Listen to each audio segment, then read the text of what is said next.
Good evening, everybody. Welcome to Sim Racing Bible. Welcome to the stream on a Wednesday evening for a very good reason, because there is some new content which we've been itching to try, released for RaceRoom Racing Experience, and we're going to be testing it out this evening. But before we do that, I just want to play a quick game with you, and I'm pretty sure you know where this is going, but let's just play a quick game. So, 2 words. First word. Second word. Did you get it? Driver's Pack. It's time for testing out the Driver's Pack for RaceRoom Racing Experience, and the reason for the game is because it also includes a circuit called Charade. So I hope you didn't find that too offensive, that joke, but here we go. So going to check it out this evening. So we've got some new cars, a new track to try out as well, and some other new features which we'll also get into a little bit later on. But first of all, let's get ourselves into the game itself and see what we're dealing with this evening. I hope you're all doing well and keeping warm. It's freezing here where we are, so I've got my jacket on still, so hope you're keeping warm. Here we go then. So let's see what we have first up on our list of things to test out this evening. And it is, as you can see from the top left here, the Mazda MX-5 Cup car. So this is going to be interesting. Now, this car has appeared in a couple of different sims already. We have it obviously in iRacing for some time. We also have it in Assetto Corsa for some time, but now we have it in RaceRoom as well. So exciting to see what this car is like to drive around here. And of course, we have Charade as well. So first of all, let's take a look at the car. I have to find it within the mass of different cars available in RaceRoom these days. So here we are, the Mazda MX-5 Cup. Let's see what kind of liveries we have available. So we obviously have the standard Mazda spec livery there with the red with the white stripe. And then we have some other nice looking Cup car liveries as well, all representing some individual teams by the looks of things. It looks like it's modelled on the American Cup series by the looks of things, which is cool. So we've got the official cars from that series. Loads of different liveries to choose from. So that's really cool. So you've got some options for whatever you want to drive. So we'll stick with the standard Mazda one for now. And also, so the Circuit de Charade has only got one layout, but I'm pretty sure it's going to be an epic one. I've not driven Charade for some time, actually. So yeah, this could be interesting. So we're going to take the Mazda out on its own. No other cars on track, so we have a chance to actually learn the track and see where we're going. And then just, yeah, see how things go. So super excited for this one. Evening Personic, great to see you. Kid X is here as well. Good evening. Says, haven't had time to check the pack myself yet, but can't wait to test French Lotus 23. Yes, well, that's certainly on the cards for this evening. So yeah, looking forward to that. So stick around. We'll be driving all the cars and give you my thoughts on them as I drive as well. This is a completely first drive for me, so I've not driven any of these cars yet. This is first impressions, so you're going to get my raw feedback of these particular cars as we drive them this evening. So a little bit of a later start this evening at 8:30, but hopefully you're all with us and enjoying seeing some RaceRoom action this evening. So let's have a look then. This Mazda is probably one of the lower powered cars in the pack, but certainly one of the more modern ones as well. Get my my gloves on here. It's going to be interesting to see. So I'm pretty sure these Cup cars are on slicks as well, so there should be some reasonable grip available. So let's fire it up and see what it sounds like.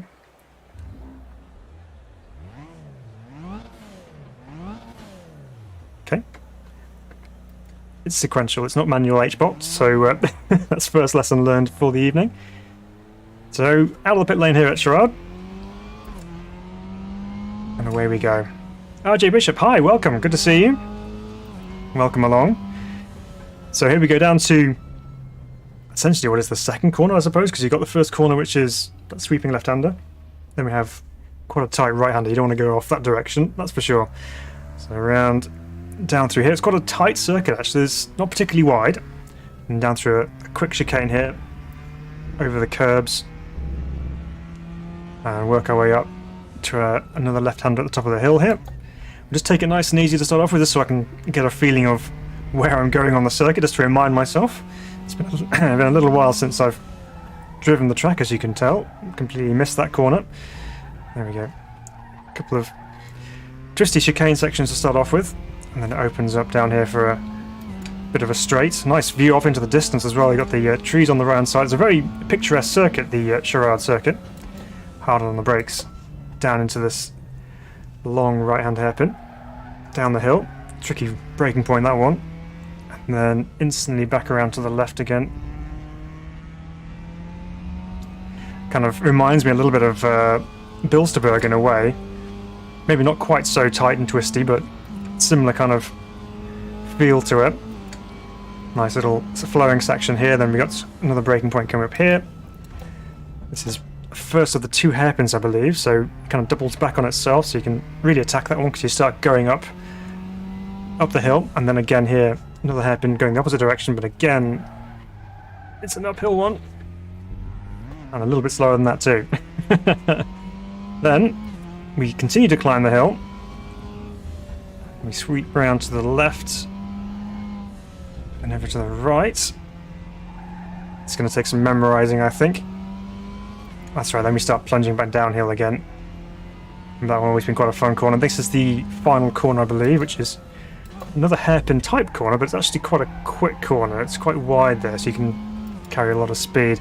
For so many corners as Personic, yeah, no kidding. It's going to be a little while until we're fully up to speed. And that first corner is not flat. What was I saying about being careful on the outlap to learn where I'm going? Okay. Try again. Even funky. We've already damaged the Mazda. So there we go. First corner is not flat, everybody. We've learnt a second lesson for the evening. First of all, that this is sequential, not H pattern, and also that first corner is not flat out. Brilliant. We're doing well. Okay, so let's try and get ourselves into a bit of a rhythm around here then. And then we can start pushing on a little bit more with the Mazda and seeing how it drives. So far, even though we're not fully up to speed, it feels quite nice actually. There's a nice weight to the steering wheel. We know the MX-5 is a really fun car to chuck around in the various sims that it appears in, and always creates quite close racing as well.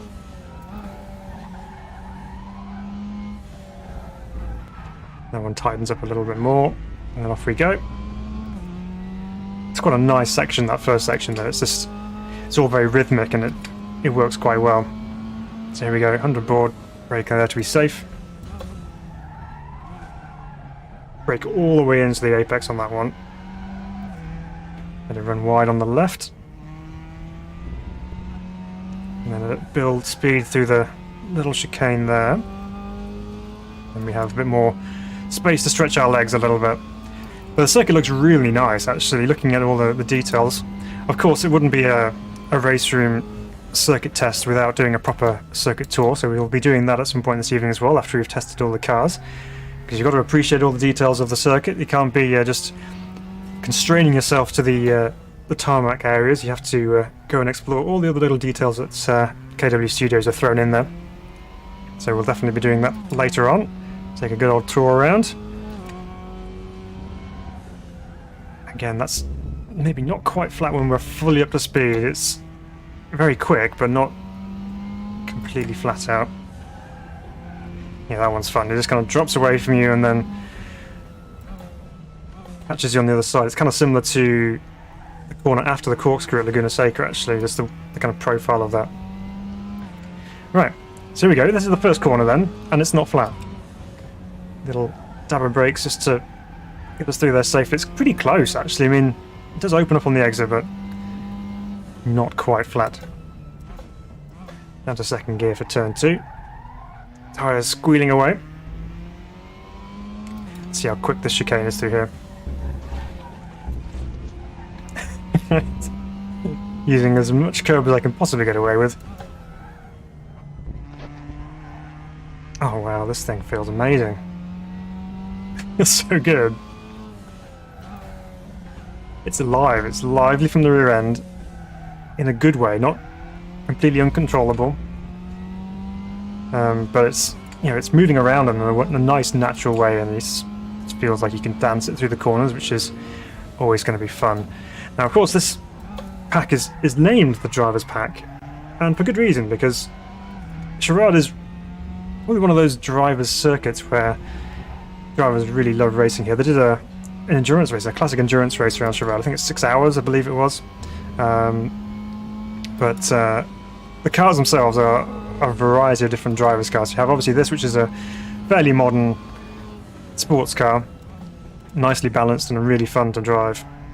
And then you have three other cars. So you have the two Crosleys, which are the 9S and the 90F, which are more historic style race cars, but really geared around a positive driving experience. And then at the upper echelons of the drivers pack, you have the ridiculous Praga R1, which is quite a rapid prototype car. So all to do with the essence of driving and having a little bit of a scale in terms of progression through from entry level, such as the MX-5, through some slightly more technical cars, then up to the higher, more modern, powerful cars. So that's the idea behind the pack, and we'll see how much of a driver's car each of these four cars are. But so far, the Mazda is proving to be very much an excellent driver's car, and I'm pretty sure racing this thing is going to be great fun too. Alright, so maybe not flat through here. Nail the first one, then power hard through the second one. That's more like it. Off track there though. Gotta be aware of that. Get it turned in here, attack the corner uphill. And have a massive tank slapper. But we were able to catch that as well, which was hopefully a little bit more talent than luck. I think it was controllable, even though we got a little bit over the edge there. It was possible to bring it back in line, which is always nice. That's too late. But we got away with it, just about.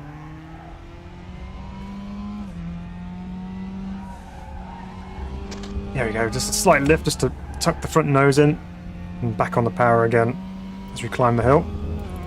Gravity's working with you here, so you can just absolutely... Well, actually probably working against you, so it's just kind of allowing you to attack those corners a little bit more into the hairpin.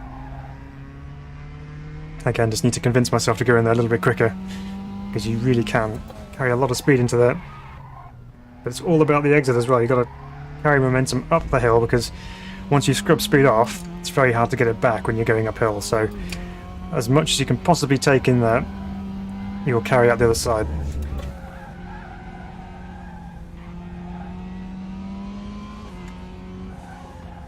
I love that one because it's kind of like a flick. You get yourself set up on the exit, and then you just fling the car the other direction.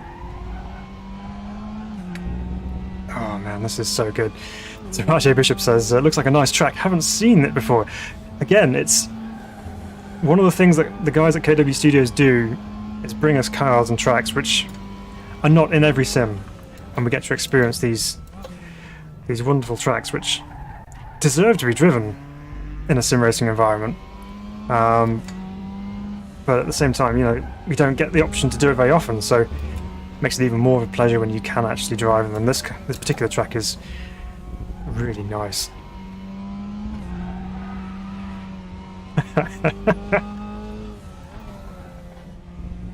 Rear kind of getting away in the braking zone for the right-hander there. This is awesome, love it. So Frankie says, you would have lost it there with the Formula rim, I reckon. Yes, no, absolutely, that's a good point, Frankie. Thank you for reminding me that the larger round rim is working wonders, and I'm definitely getting more comfortable with using it now. But yeah, with the Formula rim, I may have caught it, but it would have been a little bit more arm waving involved. Even Gareth for a golfer reference for any golfers out there. Hey Terje, welcome along. It says hello. Are the drivers pack out now? Yes, they certainly are. You can pick it up in store now in the RaceRoom store. And we've only driven this one car for now, so far. But I can already tell it's definitely worth picking up.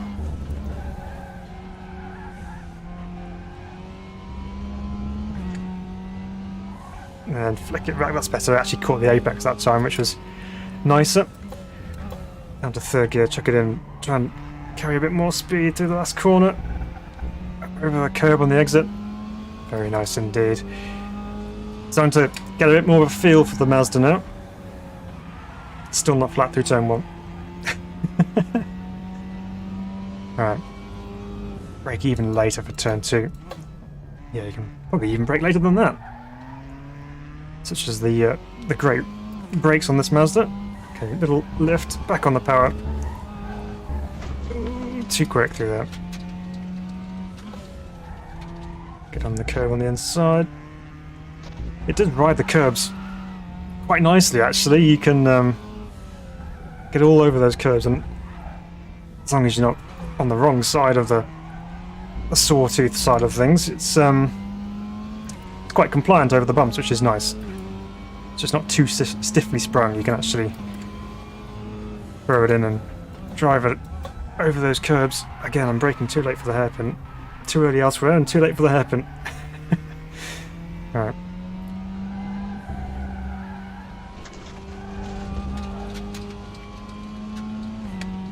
Reading chat, not watching where I'm going. Gal says, are you working on Monday? I am. I'm off Friday afternoon and next Friday. And then right through Christmas as well, so...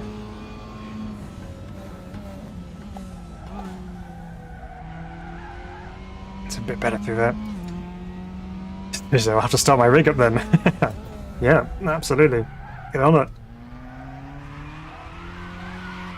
Okay, so you can spin it. Just testing that then. Honest.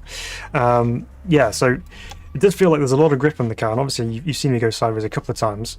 However, if you are a little bit over-ambitious with the right foot, then you can spin it on the exit of the hairpins. Nice texturing on the wall there, by the way. Very nice indeed. RJ Bishop says, don't see many tracks with concrete walls still. Yes. Most tracks would run Tech Pro barriers or at least tyre barriers in those situations. But yeah, there's lots of very hard concrete walls to test your strength of your vehicle against. So are this track in any other sim? The only time I've ever driven this particular circuit was in R Factor, actually, back in the day. I'm pretty sure there would be mods of it available for Assetto Corsa. I've not checked, but I think it may well be. I mean, it has a bit of a following. There's a couple of versions. This is obviously the modern version of Charade. There is a historic version which is much longer. Not that this is a particularly short circuit, of course, but there are older versions of the circuit available to drive in R Factor, I believe.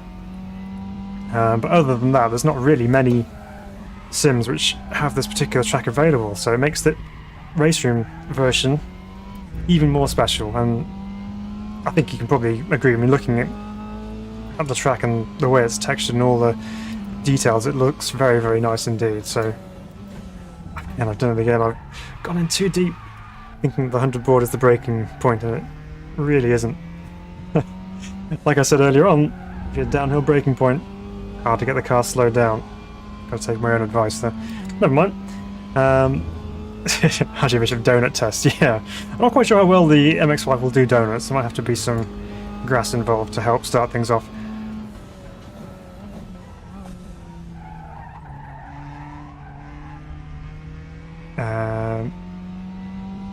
What have we got going on? Too late once again. There's my skid lines, exit stage right. Okay, so you definitely can't take that left-hander completely flat. So Kidex says the tyre barriers is last century too. Nowadays it's 1 kilometre runoff, sadly. Yeah, no kidding. It's just racing in car parks, isn't it, most of the time in these modern circuits? So nice to have a bit of old school circuitry going on here. Very, very short pit straight as well, so not many opportunities to have a long start grid there. So I wonder what it's like with larger grids, whether you start stacking it around the corner. Let's try that out.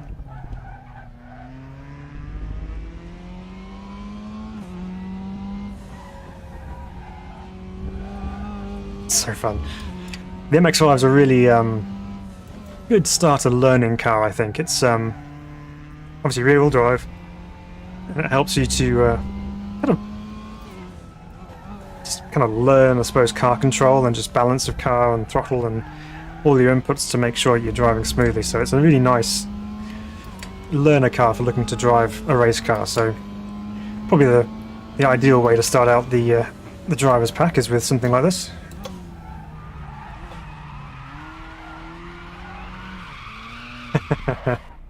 Alright, let's do the donut test for RJ Bishop. Let's see if we can do it.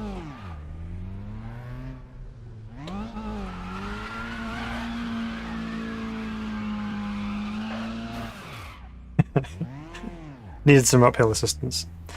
Okay, well that's a pretty solid start. I will be honest, we'll do some more testing of these as well. We're just going to go through, drive the different cars, and then we might put them into a racing environment as well. But as far as an initial start, MX-5, very, very impressive. Okay, let's go check out the other cars on the list. The guy says, I was tempted to go karting, Monday being Mum's... Ah, okay. You're off next Friday? Yeah, I think I'm out next Friday, but I could probably shift my Friday to Monday. I'll let you know. So Kid X says, yeah, Bathurst 1970 model. Arvanisto still has no walls areas too, but at least it's the least of its issues. Oh no. I told you it's the whole pack for just 10 quid. That's a bargain. It is, actually. You get quite a lot of content for it as well, which is very good. Right, let's have a look at the next car then to test this evening. And we're going to go into the first of the Crosleys. I think it's pronounced Crosley or Crosley. So first up, we're going to try the 90F, which is the old school single seaters, but kind of similar style to that old Formula Fords, I think. But yeah, like some nice retro-inspired liveries on here, and Lotus-inspired livery there as well. Very, very cool. Nice. Oh, that one looks good. So I believe there's a racing school at Charade, which is actually housing Crosley itself. So I think that's probably the kind of connection there. So let's try the 90F around here and see how this thing drives. This is going to be a very different experience to the MX-5, but I'm actually really looking forward to it. The historic cars are my kind of forte, I suppose, my favourite thing. So I think this is going to be really fun. I'm looking forward to this. So Gaz says Mazda looks good. It does. It's really good, actually. It drives really nicely. Okay, yeah, we'll check that out. -7 in the loft. Yeah, I would stay in bed too, Gaz. It's freezing outside. It really is so cold. We still got snow on the ground from last week. It's just not shifting. All right. Okay. Now this one I'm pretty sure will be H-pattern gearbox. I got that one right at least. So we've got old style cross-ply or radial tyres on the Crosley.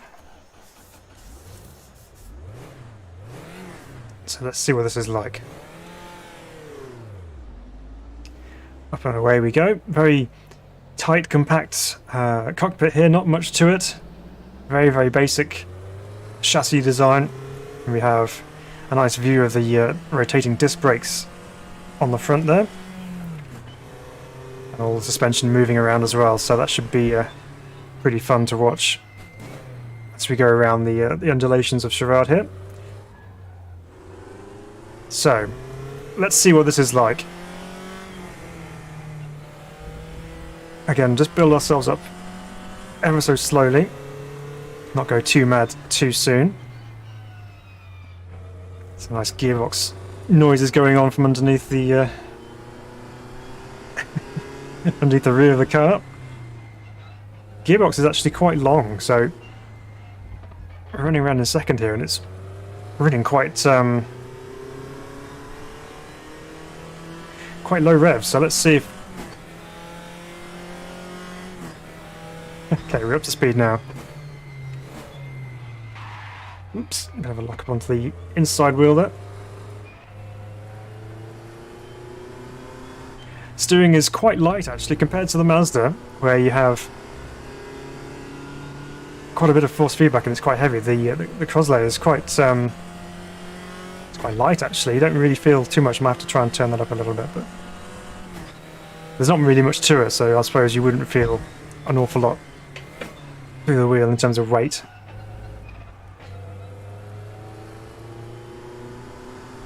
Let's So Treasure says, yes, there's a racing school there where they have 60 F1 cars made today with a bit more safety. Oh, cool. Sounds fun. Vroom vroom, hey casual. Yep, definitely vroom vroom. Right. Oops. I'm out of lock. Okay, we're good. Just a slight scratch. We're alright. So it looks like first gear is actually going to be used a little bit more than I was expecting it to, so down to first for the final corner here. Try and get some revs for the exit. Okay. Let's get ourselves moving a little bit better here. Again, not going to be flat through turn one. Yeah, that's a very good point, Kid X, actually. It shouldn't have any power steering, unlike the Mazda, so it should be heavier in the steering, so maybe we'll turn that up a little bit. It's bouncy bouncy over the curbs.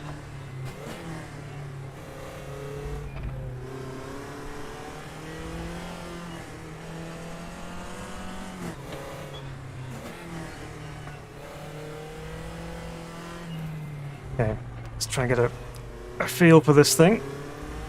It's also quite lively in the rear end. So yeah, again, interesting gearing. So you get into third gear, and it's super short. So first and second are quite tall, and third gear is really short, and you're instantly almost into fourth gear. Whether that's geared specifically for this track, I don't know. But just takes some getting used to, that's all. To fourth.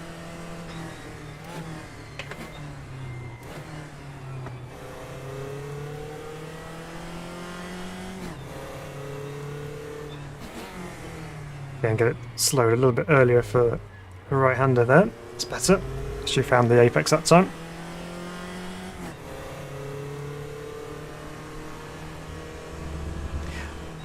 Oops! Oh, I did it again. So used to going through there so quickly in the Mazdas that I'm just forgetting I need to slow down a little bit for this thing. So a little bit of understeer going on, not much, but just a little bit. Followed by some oversteer as well.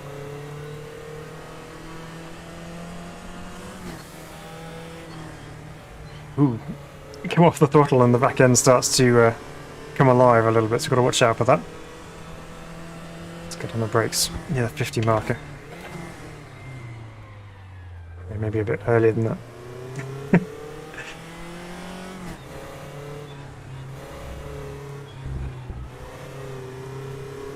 So, just reading the comments there, so they're just saying light cars with narrow tyres make for a light steering wheel. Yeah, so there's not much contact patch, obviously, with the tyres.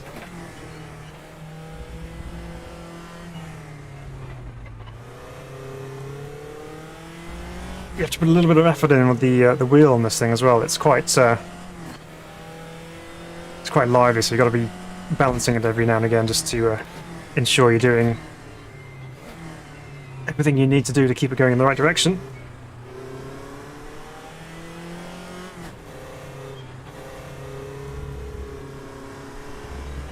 Oops.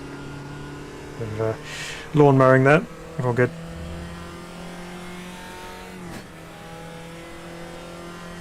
Drive it calm, not Crosley.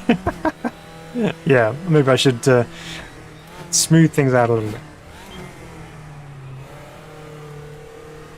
Now, because of these radial tyres, I would expect to have it be a little bit more movable underneath me as well. So, historic cars do have a higher degree of slip angle with those particular tyres. So there's a lot more movement underneath you. See, if you're watching a historic race in a variety of different things, whether it be old touring cars or sports cars or Formula cars such as this, you will see them moving around a lot more underneath the driver. So it's kind of the feel I'm looking for with this, is being a little bit more, I guess, not agile, but in terms of just moving around a little bit, and it does feel that way. It does feel that way. I need to drive a little bit more and kind of get a bit more of a feeling for it, but it feels pretty good so far. I think once you start trying to unlock even more pace from it, that's when things will start to become even more interesting.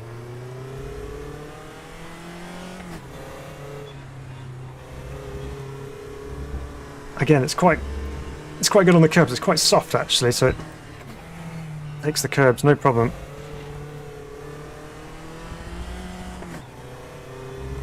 Over the top.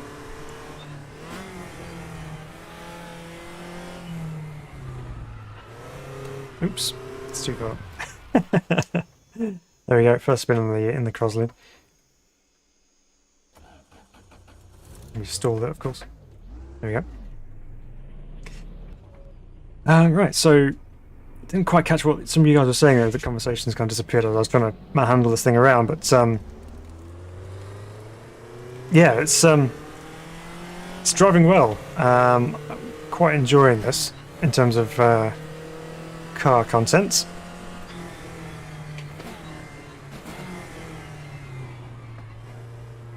Tell you what we'll do. Let's just go check out the force feedback options for it. Excuse me.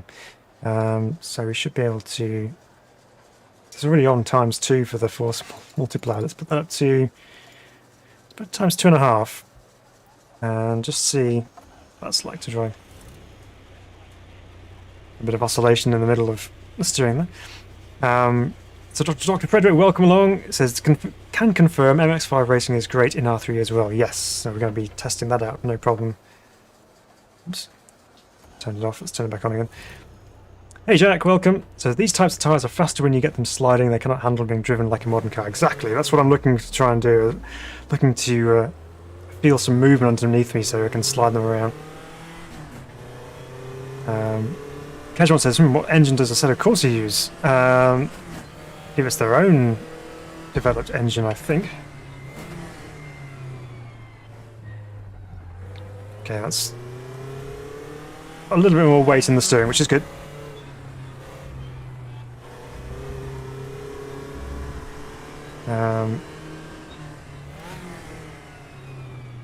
So Jack says, is this... No, this is based on the Formula Junior or Formula Ford? I think it's Formula Ford based. Looking at the engine on the rear, they look kind of cross-flowy, Kent-ish. Oops.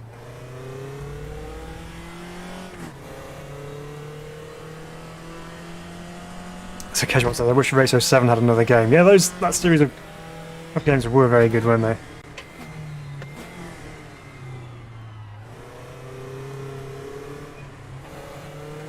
Just throwing it through there.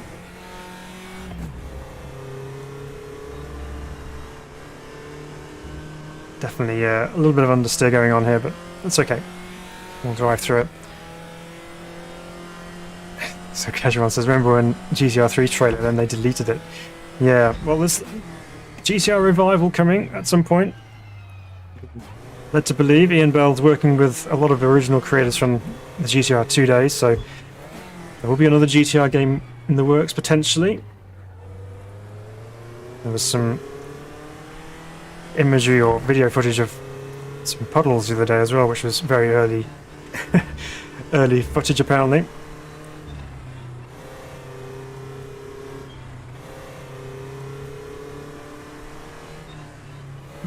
Hung on to the steering way too much there. It was just I need to bring it over to the inside a lot earlier. There we go, back end came around a bit there. That was good. Hey Samuel, welcome. Good to see you.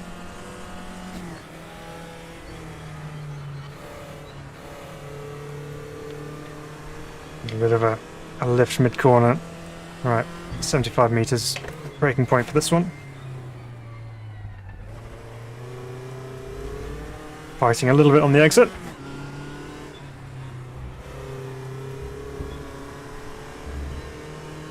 Okay, here we go. Get it into first gear so we can start attacking the hill. That's too wide.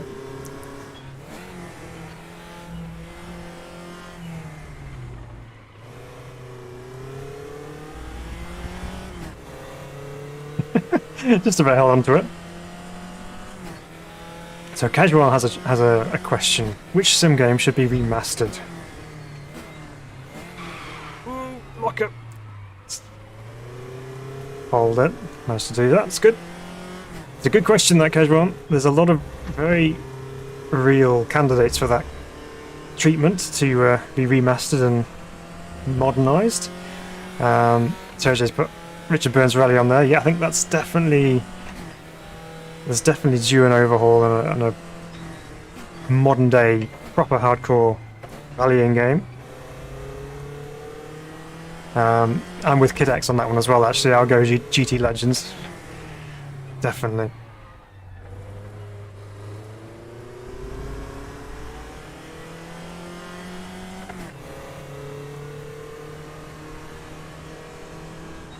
Oops. Again, wasn't concentrating. I'm too busy reading chat and realising I should have lifted off there. And we're in the wall again. Okay, well the Crosley F90 is actually, yeah, it's a good car. It's a fun car. It's very different. It's quite loose on the rear end when it wants to be, but also be quite pushy on the front end. But it's a fun car to try and master and tame. I think that'd be a fun one to spend more time and get used to a little bit more.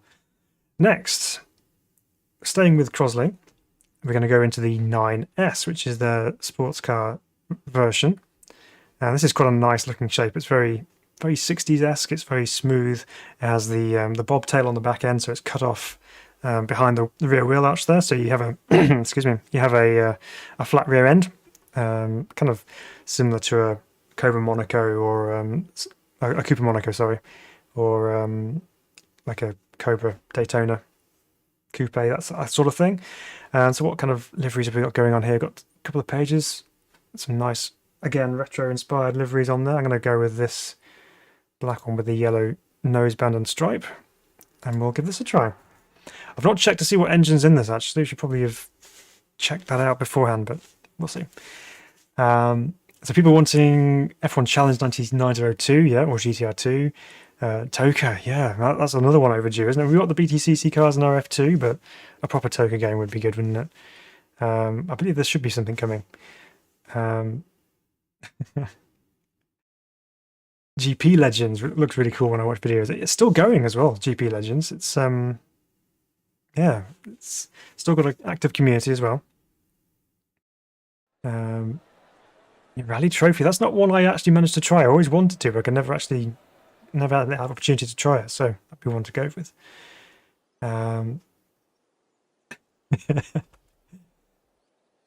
This is a 2-litre Ford. Yeah, okay. Thanks, KidX. That's a great help trying to help me out with the engine sizes. Right. So here we go then. On board the cockpit of the Crosley 9S. Again, nice looking model. Looks like I have a rather large shift light on the dash there, or on the roll cage. Probably fairly similar engine to the single seater, actually, maybe a little bit more power to it. And obviously we've got a swooping body on this one.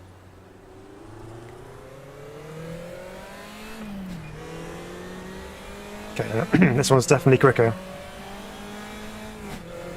A bit more power to it.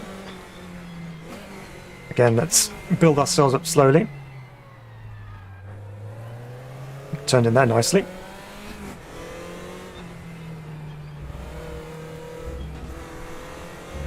I love the big center post mirror.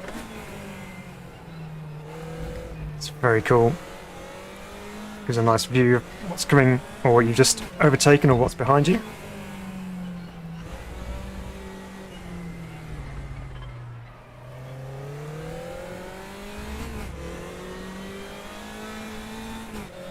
Funky's got the call out for Crash Bandicoot Racing.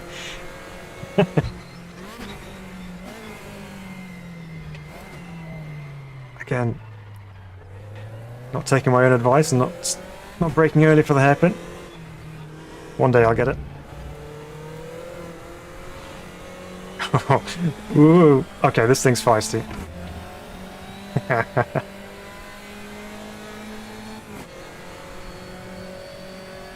Down the straights nice and quickly.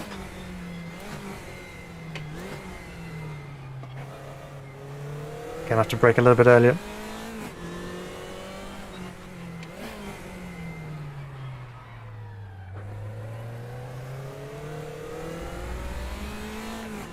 So Jack says, Formula Ford, you'd be looking at 1 litre or 1.1, or like a mid-60s sports cars, early Can-Am style. Yeah, it's very similar bodywork style to Can-Am cars, such as Lola 270 Spiders and all that kind of stuff. So back when people were experimenting with aerodynamic body shells and all that kind of witchcraft as it was back in the day with aero. Alright, let's try and pick up the pace. Okay, now we're sliding around.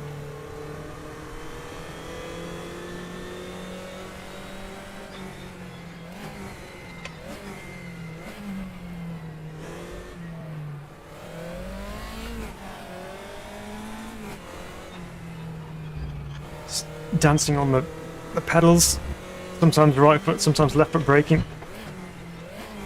Very involved drive, and that's just what I was looking for with something like this.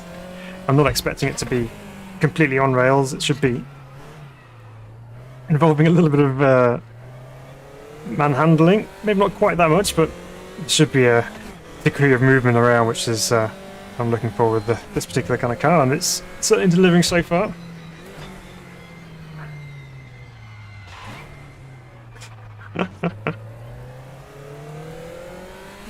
Almost like need a reminder to tell myself to brake earlier there.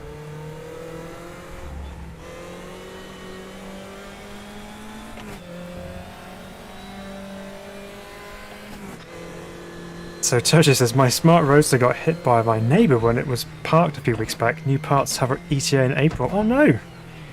That's no good. I'm sorry to hear that. Glad they got some parts coming, but it's never a nice situation, is it, when you've got a broken car?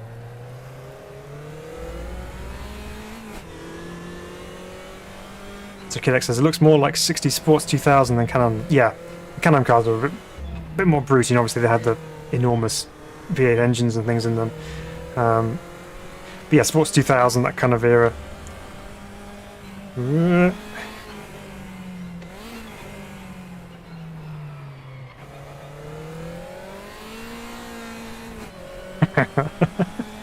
It's always nice when you can get the back end out and slide it around comfortably. So Tojo is wondering if buying a Lotus Elise as a waiting car. Oh, okay. Would you want the Smart back on the road after that? Would you just stick with the Lotus?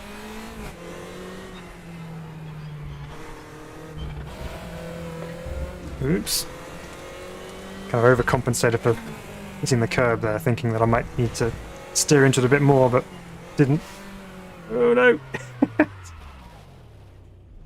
Okay, first spin in the Crosley 9S.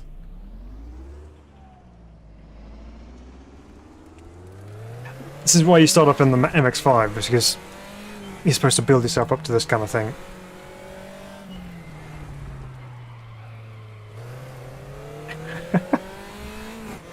It's very slippery. But fun at the same time. Right.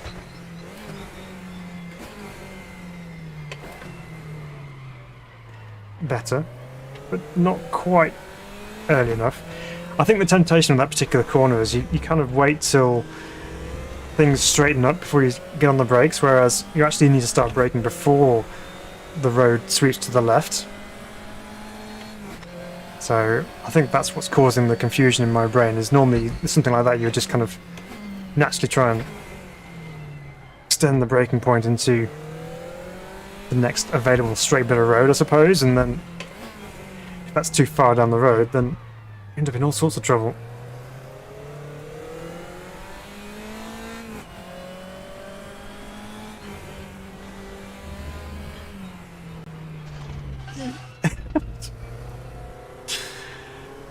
Still a couple of corners I'm not quite getting at the moment. Not going to stop me trying though. Again, just too deep on the brakes. It's getting too carried away with just pulling the gears and accelerating away because it's too much fun. Right, brake earlier, Phil.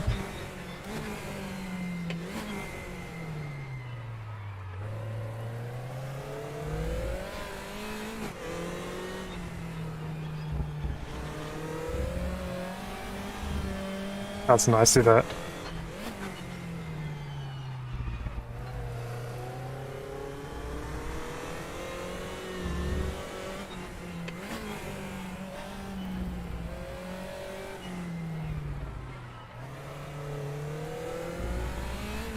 Okay, a little bit more concentration through that last sector there. It seemed to make a bit of a difference, so now we maintain that concentration and get on the brakes.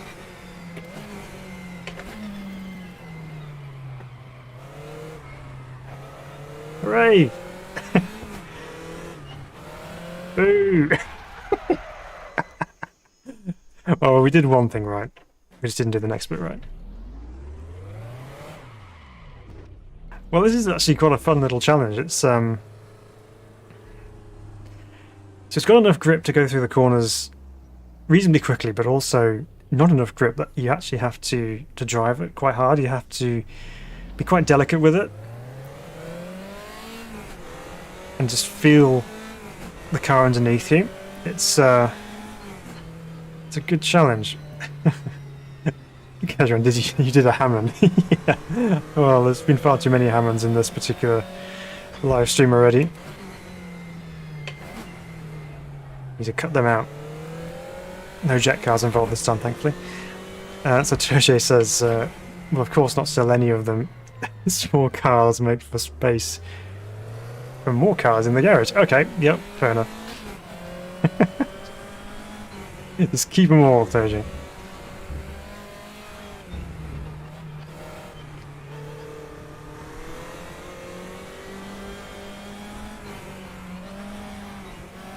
So I get the feeling that cars like this and the 90F are very much drive them on the throttle type car.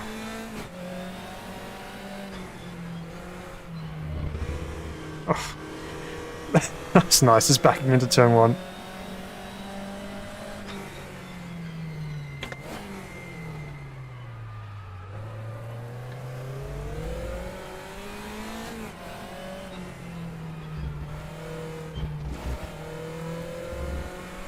Yeah, what I was saying is it's like you have to drive it on the throttle, so meaning that you use the throttle to help rotate the rear end of the car through the corner, but you also need to have a good amount of control to balance the car.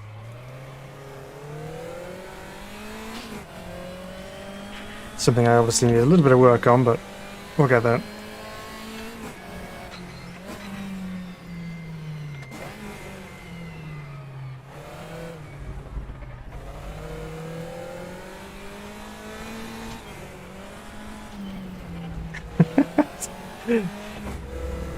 Caught on the wrong side of the road. Didn't have the angle to open up the left-hander there, so we got caught out.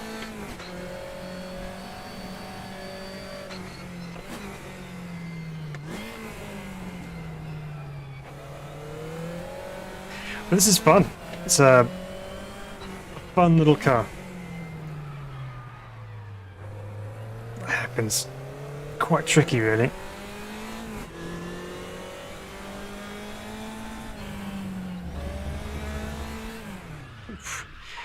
Very easy to rotate like that. Okay, well that's pretty fun. It is pretty fun. I did enjoy that. So we have one more car to check out in the pack, which we will do now, which is a little bit different. Kind of going along the sports car type of theme, but it's the Praga R1, which is, yeah, quite an aero weapon, this thing. It's a very, very quick sports prototype. And they have a championship which runs here in the UK. There's a certain Mr. Broadbent's and Gordy Much's car involved here as well. But yeah, lots of Pragas running in the UK at the moment in various different things, whether it's the Brit Car Endurance series. I think they have their own standalone series within there as well. So lots of activity going on with Pragas in the world at the moment. So it's cool to have this car in-game. There is a Praga in Assetto Corsa. This is the more recent iteration of that car, so let's give this a drive and see how this one goes. And once we've done this, we'll take a look at the track. We'll do a quick track walk around, just take a look at all the details, and then we'll get back in the cars and we'll do some races with them and see how they go. And I've also got some other things to share with you because I want to check out some other updates which have been part of this release. It's not just about the drivers pack, there's been some other updates in the background. Kind of sneaky, there's not really that much in the way of publication about them, but I think there's probably some things in there worth checking out, so stay tuned for that. So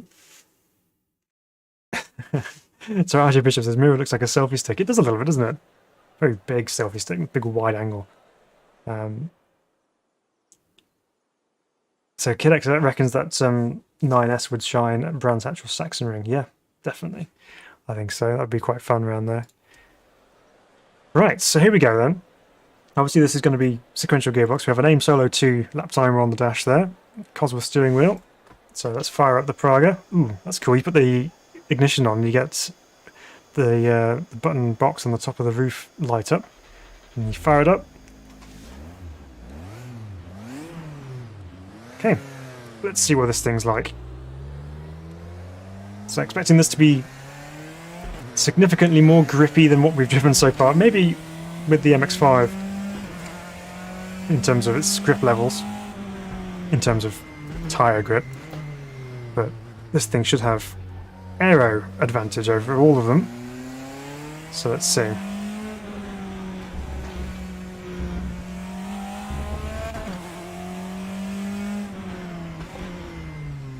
Again, very light on the steering too, actually. Whoa, hello. Okay, I am actually going to have to put a bit more force feedback on. That is really light, and I could barely feel anything going on there, so let's do that now. Let's go all the way up to 3, why not? Let's see if we can get some weight going. There's plenty of weight when you're stationary. Obviously you're turning slicks when you're not moving is very hard to do, so it's just when you start moving you need a little bit more weight through the steering wheel. That feels a bit better already.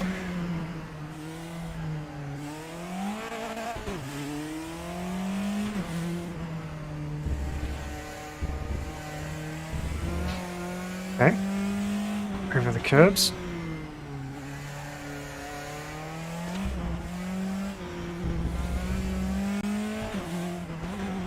So obviously all these corners are going to come up at you really quickly as you approach them in one of these compared to the other cars.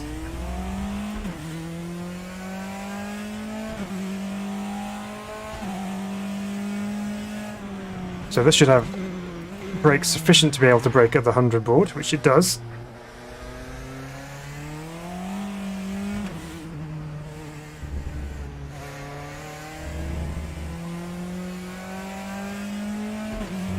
So with aero cars such as this, normally the braking phase, you tend to really hammer the brakes at the start and then ease off them because you want to make use of all the aero, because when you're travelling at speed you have obviously more downforce because there's more air being forced over the top of the car, so you have to use the benefit of that earlier on, so you can really hammer the brakes, and then when the aero starts to decrease when you slow down, that's when you start to bleed off the brakes a little bit. That's the theory anyway, so we'll see if we can do that. Right now it's just a case of getting used to this thing.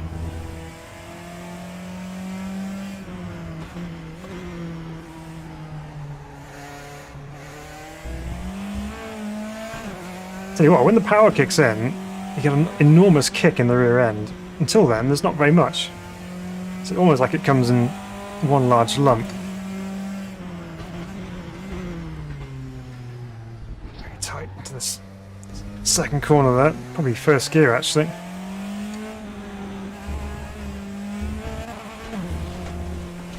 Oh, let's run away.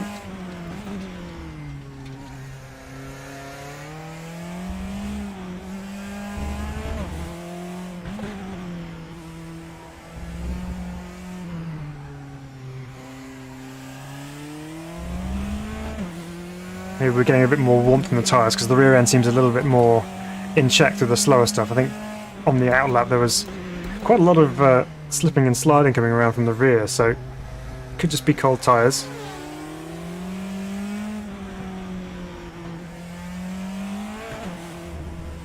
Do the tight twisty stuff and then I can actually see what's going on. Jan, welcome. Thank you very much for subscribing. Appreciate that. Thanks for being part of the Sim Racing Bible crew. Good to have you with us. So hope you are enjoying what you're seeing this evening. Clearly you are, because you hit the subscribe button, so big thank you to that. Welcome all the same.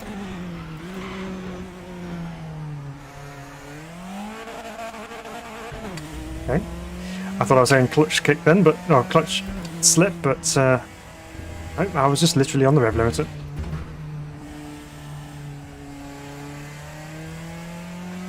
For some reason it feels like I should be able to go quicker through the corners than I am. Don't know whether that's just slightly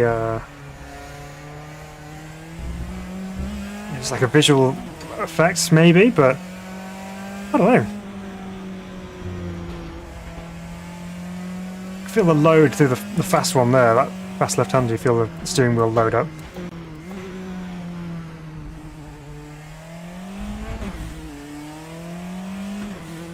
It could well be that this is maybe not the circuit suited for this particular type of car.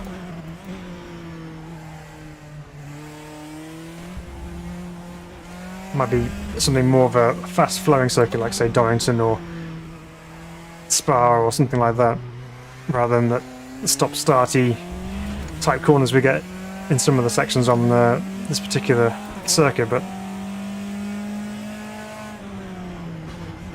I'll keep carrying on with it. I've kind of been missing the chat for a moment there, so everyone says the chat seems kind of dead today. Oh, that's alright. I hope you're just watching and probably laughing at my inability to drive at the moment, but it's all good. Everyone said VTEC kicked in, or maybe GP2 engine. Yeah, definitely the VTEC system going on. That's what it feels like.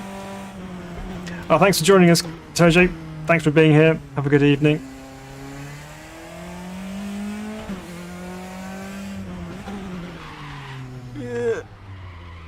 Nope, there's the rear end coming around at slow speed again.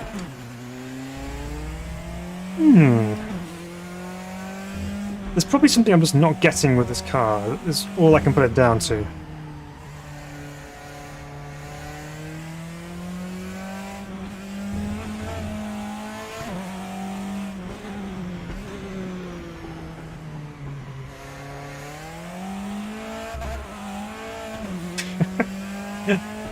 It's a bit of a mad thing, really. RJ Bishop's trying not to push all the buttons ahead of him. It's just so tempting. They're just right there.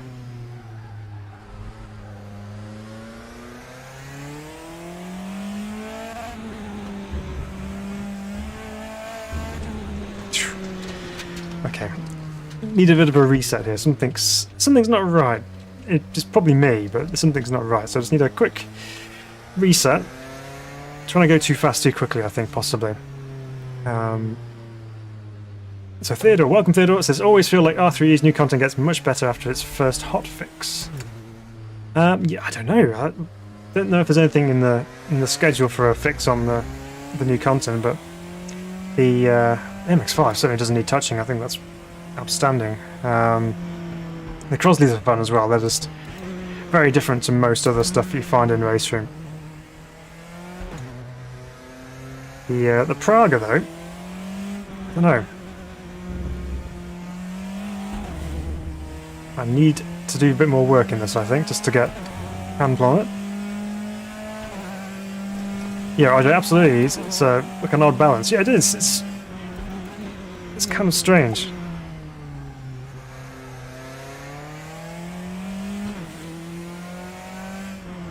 I think they're turbocharged, but maybe it's turbo lag or something. You wouldn't think a modern vehicle like this would have any kind of turbo lag because of the modern day systems which you can have to reduce that.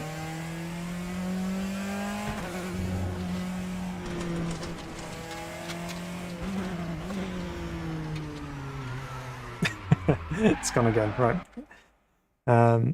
Let's go back to the garage. Have you put wet tyres on? I don't think we can change tyre compounds. It's just hards. Are they? They are slicks, aren't they? They've got to be. Downforce at the front 1. Wing angle 9. Maybe we whack that up to 15 and see what happens. Right. Theodore, I remember well your F122 experience. Yeah, that was challenging too. But it's okay. We'll get there. We will get there.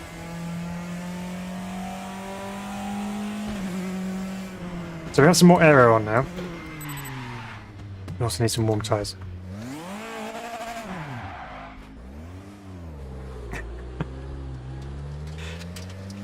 Let's do some more lawn mowing here. Let's get back on track.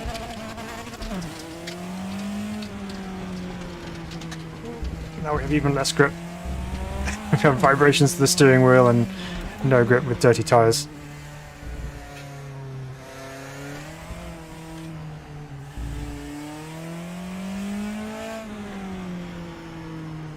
Okay.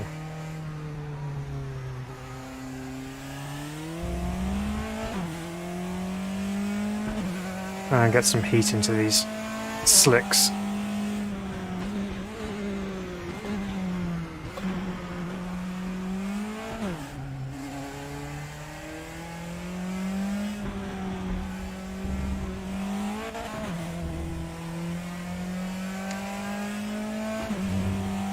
All right.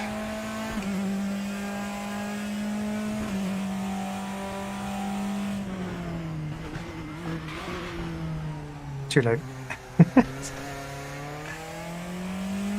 Certainly do love a challenge, you're right, guys. Absolutely. Always a good challenge. So Theodore says it's much improved now. This is the F122. I have to revisit it again, I think. I know there was an improvement to it a little while ago.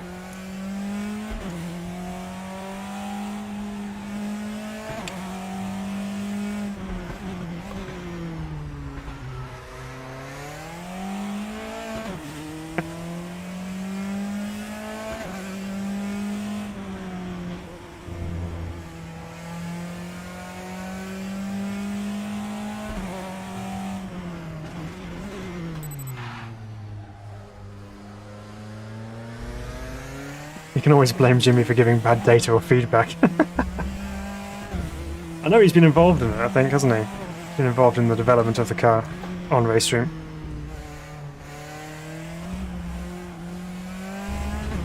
I don't know, just something just doesn't feel quite right. It does feel perhaps a little bit better with a higher downforce, actually. Could just been that I had the wing too low. Because it is a bit of a downforce kind of track, this one. There's a lot of corners you can take quite quickly.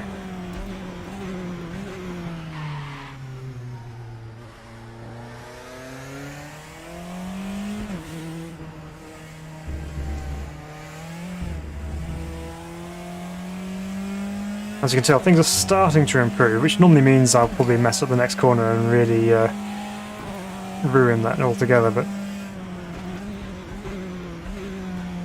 you can tell things are improving. I've got a purple sector on my lap times.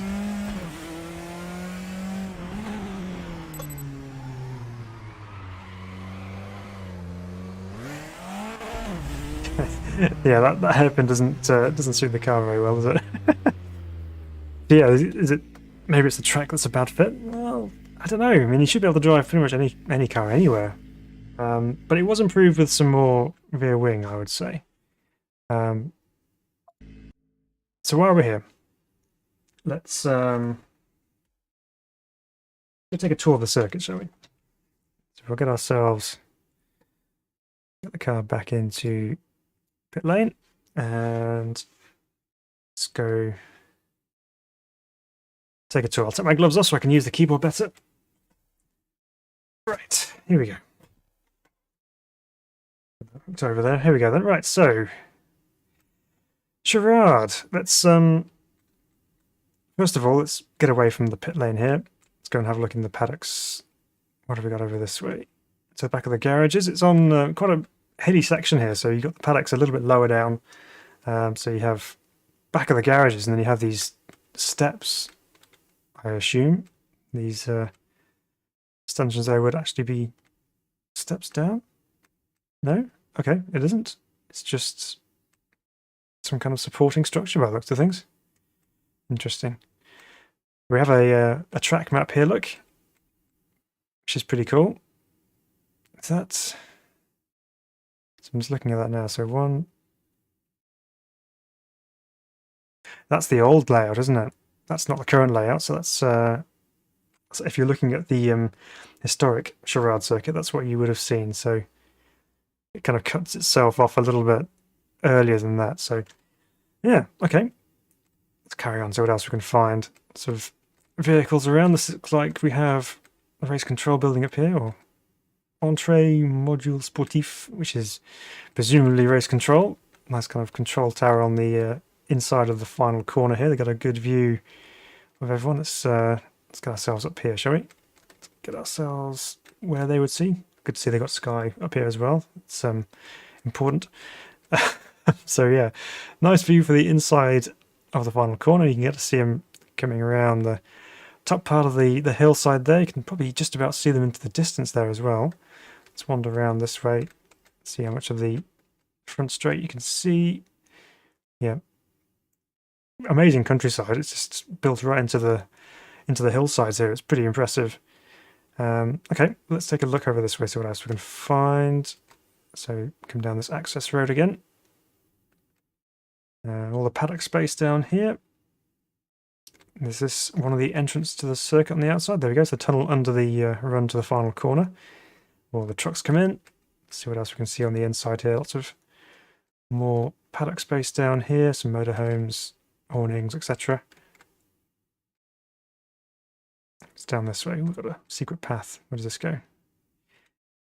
Okay, leads down to the inside of the hairpin section here. That's quite a cool view. So if you're on the inside of the circuit, you can come down here and get a good view. I'm not sure whether this would be, mind you, there's not much in the way of spectator fencing, so it could well just be that you can get this close, which is kind of scary, actually, isn't it? But you can get a really good view of the cars coming through there, that's for sure. Let's wander around this way behind the advertising boardings. One of the little Bobcat diggers there, ready for recovery. Yeah, I doubt you get down here. This is where all the marshals and stuff go. Ooh, more interesting trails. Where does that one go? Nowhere. Okay, where does this one go? Nowhere. All right.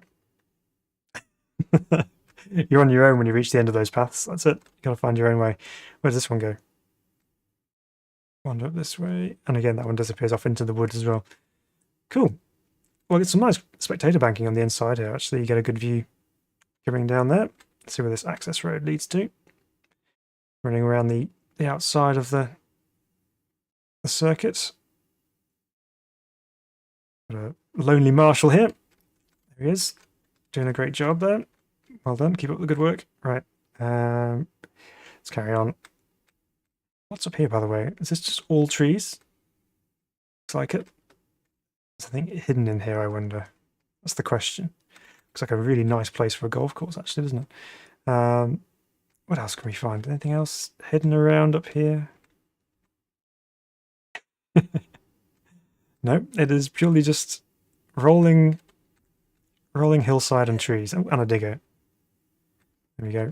Another nicely modelled digger with its pneumatics on the front there. Ready to dig me out of the wall when I crash coming through this little section here. Right. Let's just go wander down this way. We didn't see the inside of this corner down here or further, so we'll see how far we can get down here. Could have a nice hike between races, as RJ. Yeah, absolutely. Nice place for a walk. So here we go. We've got light board on the inside there, which this guy has to run and activate should he need to. Nice step ladders to get over onto the circuit if he needs to. Let's just illegally cross the circuit here, make sure there's no one coming. Right. So I've got the fire extinguisher, fire engine on this side. What else can we find? Anything down this way? If this is venturing into old Charade territory down this way. I think that's our limit. I'm not going to be able to get any further in than that. That's fine. Okay, let's wander up this way. We've got an access road here.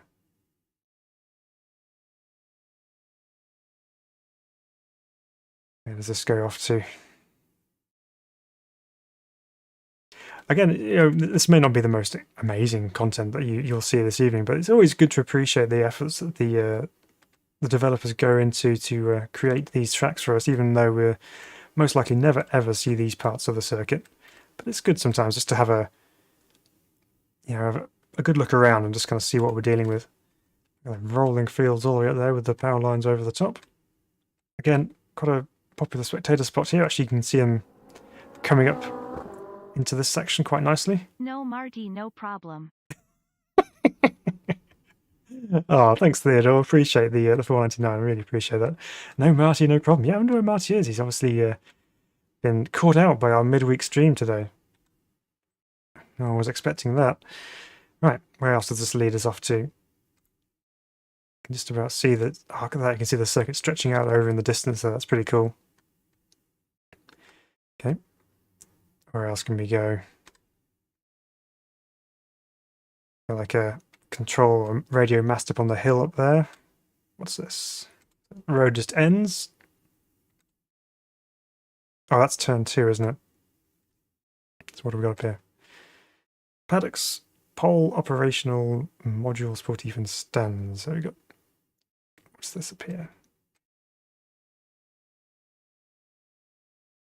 Aquiel Bureau. My French, I'm not a French speaker, as you can probably tell, but I didn't even study French at school, so I wouldn't have a clue what some of those words were. Nice looking modern building on the outside here. Another one over there. I mean, how much detail do they go into? And it's miles away from the circuit. More buildings over this way. What else we got? It's almost like farm buildings. Okay, let's get back on to the track area down this way. Race room truck standing by, ready to roll into the paddock. So this looks like it's potentially another access point to the inside of the circuit. Yeah, it is. Okay, well, we'll go around this way because we've seen the inside. Ooh, although got a fuel pump on this side. Someone's filling up already. Bit of an odd place to have one. It's quite a long way out of the paddock area, actually, isn't it? It's just kind of isolated on the way down to turn 2. So, yeah, interesting. Let's cross over again, back onto this side. And this is the inside of turn 1. What's the view like from here?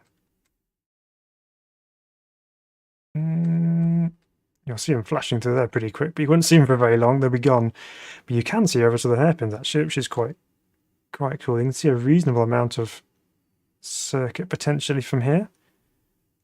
It's not too bad. All right, I've got a marquee on the inside here. I'll just come back and have a look at this. This is a track map of the new layout, which presumably shows you where you can go as a spectator, which is actually quite limited by the looks of things. I think the red area there is supposedly spectator banking areas, which means you might not be able to get out to see the other side, which would be a shame.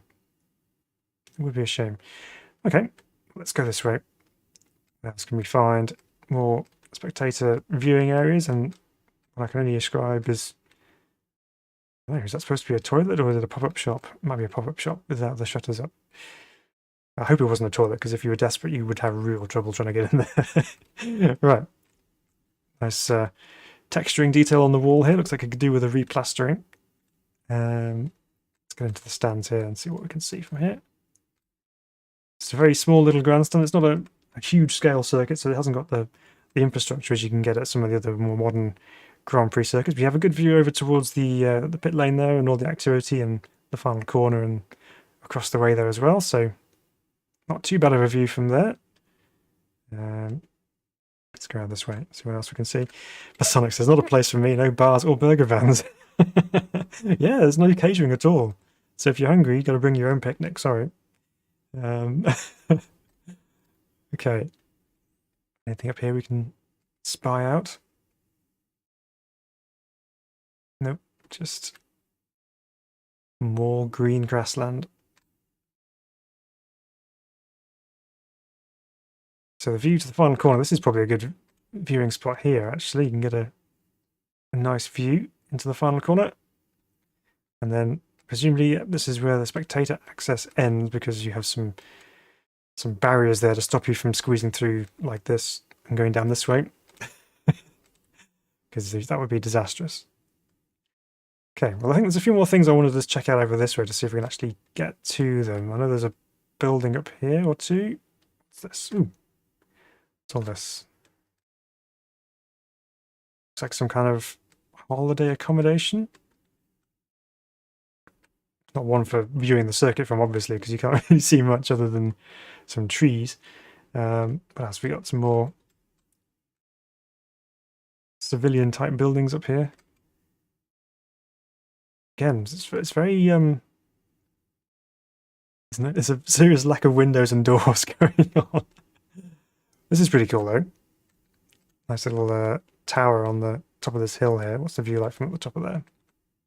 Oh yeah, that's not bad. You can see right the way over to the other side of the circuit there. It's a pretty good view from up here. Right. Let's see what else we can see. More access roads here. Obviously the back end of the paddock over there. Doctor's car ready to go. Or track inspection, actually, it says on there. Imagine how much more space they'd have for spectators if they opened all this up and provided some access, because you can get some good views of the other side of the circuit, which you wouldn't potentially see. But there we go. And then here as well, I mean, look at the view into the hairpins here. Well, there are people on there. I don't know how they got there. It's just snuck in. But that's a really good, cool view of the hairpin there. I've seen various offs when I've been trying to drive these cars. Anything else? Or are we pretty much there? That's just a whole load of trees. Okay, well, there we go. Nice retaining wall there just to stop the top part of the track from falling in on us. But yeah, so there you go. That's a virtual tour of the Charade circuit. And it's always good to take a look around and appreciate the details added in by the development team. So again, good job by all involved. It's a very nice looking circuit and very nicely done as well. So yeah, cool. Right, let's get back to it and let's get some other cars involved, shall we?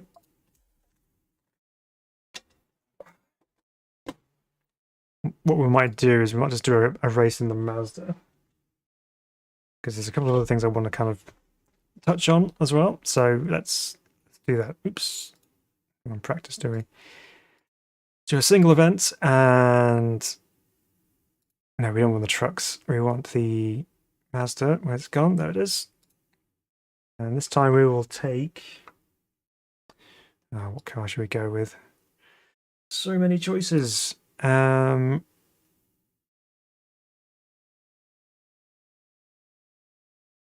you know what? Let's go with... Go with this one. Right, so we're not going to go to Downton. We'll do a race at Charade. What have we got? So 24 opponents. Practice off. Yeah, so a quick 5-lap race, and yeah, let's go. Let's see how this goes. I'm pretty sure these are going to be really fun to drive, and as a racing car anyway. There's some good battles, especially on online servers as well. So, RJ says, is this what Kimmy does at tracks to find escape routes? Yes. Places to turn around in.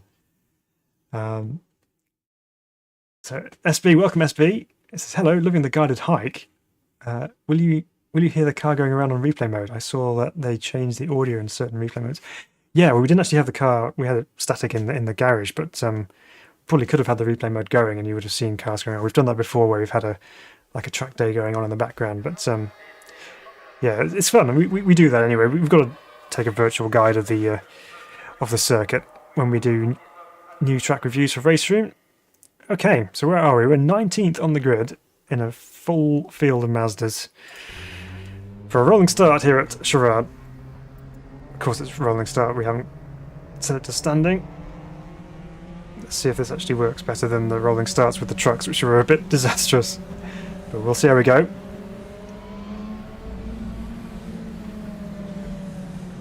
Okay, down towards the final corner. I believe we go when the leader gets to the line, so who knows when we'll end up leaving the the confines of the AI control. Alright, here we go. Anytime now. Can we control?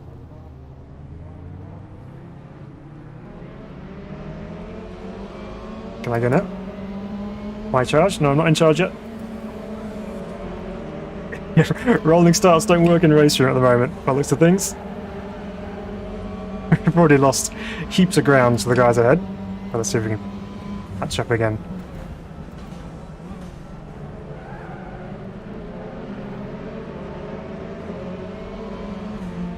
There we go, the car's stretching out in front of us.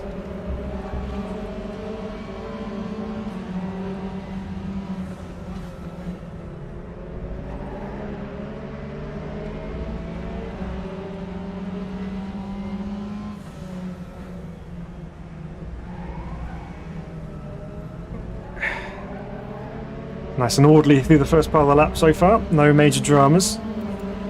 The frames, yeah, it was a little bit stuttery towards the start, wasn't it? Seems to have cleared slightly now.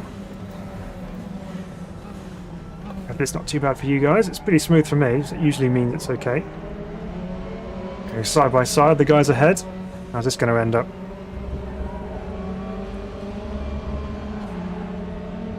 I managed to get through there neatly.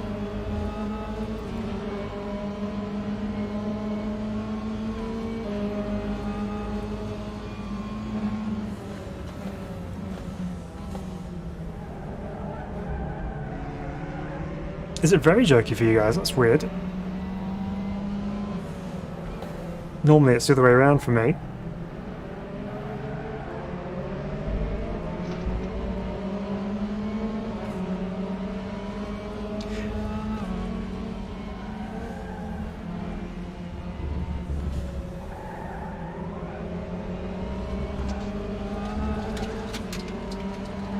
It's quite stuttery for you as well, are you? Okay. Maybe we drop the numbers of cars. Let's do that. So it's easier for you guys to follow along. That's strange because it's running nice and smoothly for me, which is normally normally fine. So I did see on the Discord that some people were saying that there's some frame rate drops on Charade, so it could be to do with that. Let's drop this down to 15 cars then. I'll do that instead. Let's see if that makes it any better. Yeah, very, very strange. Oh well, we'll try it again. If it does do it again, then we'll maybe try a different track and see if it's the same there.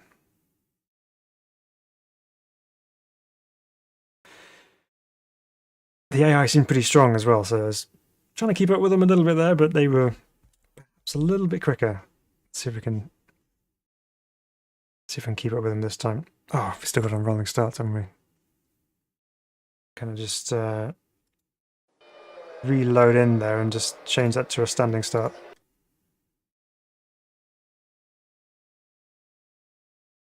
There we go. Let's try that. That should be better. Yeah, very, very strange how you guys had the stutters and I didn't. Normally it's, as I say, the other way around, but not to worry. We'll persist and we'll carry on and see if we can do that. I want to show you guys what it's like to race because I want to know myself, but also share it with you guys. So I'm pretty sure the Mazdas would be fun. They should be. They should be good.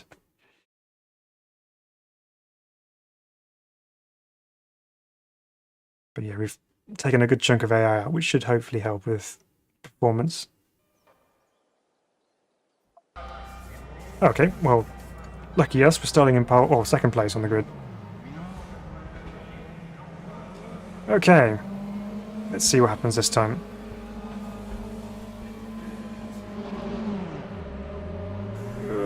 Not a great start. But we're level with the pole man.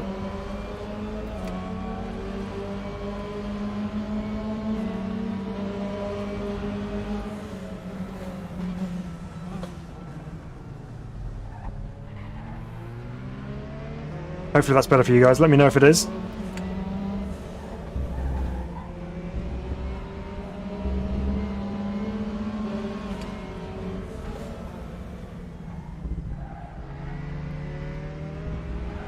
Definitely say this is more of an MX-5 track than a Praga track.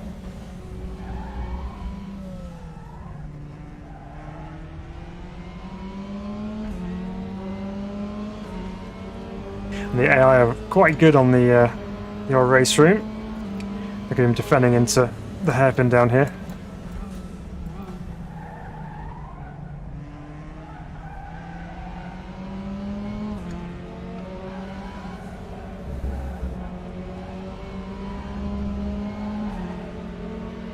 Okay, he's a lot quicker through there.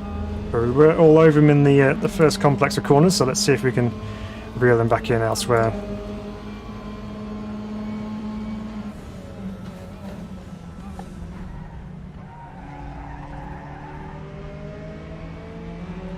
It could have been the extra track marks the Praga left.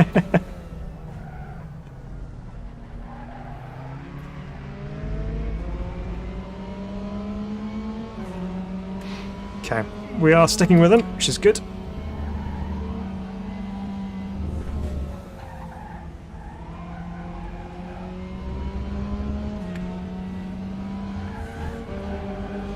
Yeah, it's definitely a much better circuit with the Mazda. Whoops. Grazed the wall.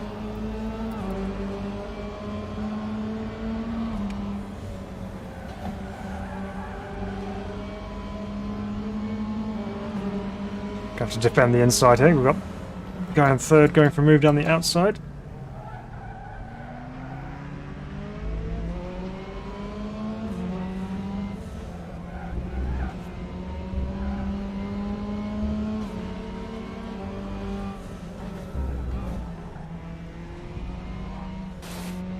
Just a little bit of a nudge.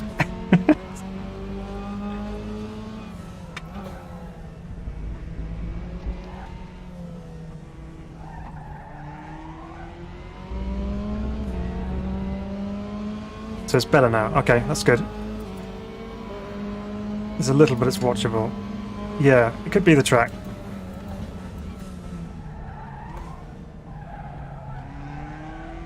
Well, that was a slightly unplanned move for the lead, but nevertheless we did get down the inside, but he's snuck back on the inside of us on the exit. Oh, we've lost another spot. No!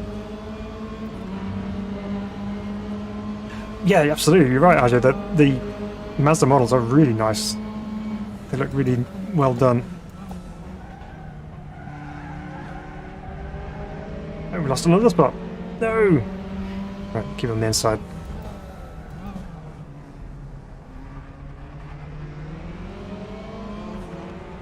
It's not buttery smooth. I guess it's the track. Yeah, possibly. Or it could just be my ancient PC. Whoa. AI driver in front of us had a big wobble. It was my fault there and turned in where I probably shouldn't have done. The racing's good. So precisely, let's get this in VR sometimes. Turning shadows off normally solves it. Yeah, it could well be the shadows. There's a lot of trees around as well.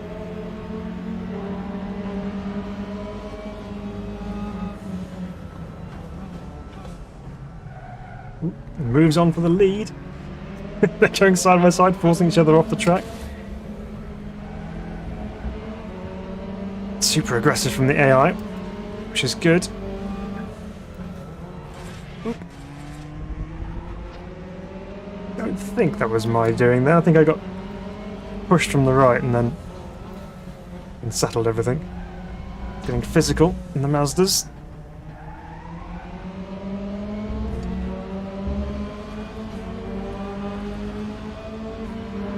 The racing's good though, isn't it? I think even with the AI, I think once you get on track with other real drivers.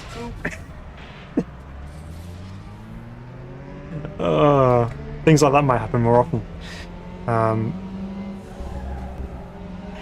It was all going so well, and then I ruined it.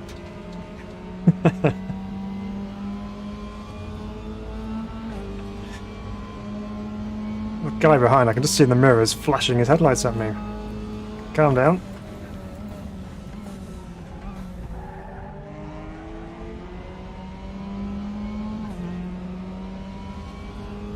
Alright, well, let's go after the leader.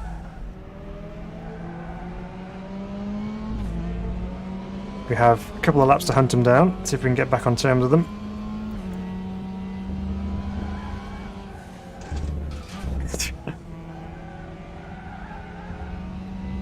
Or take ourselves out of the race, one of the two.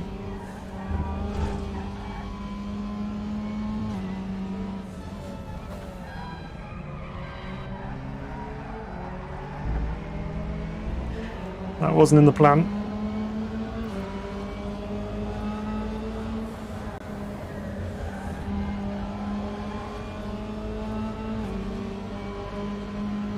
AI are flashing, we're all doomed.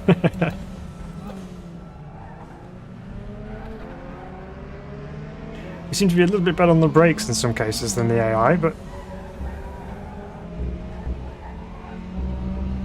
it's alright. We made the move back up to second. No, we didn't. Give him some room on the inside.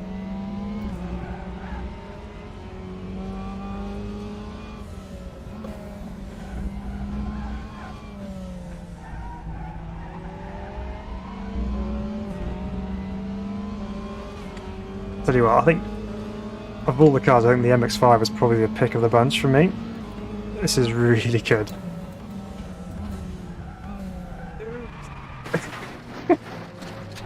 My favourite corner strikes again.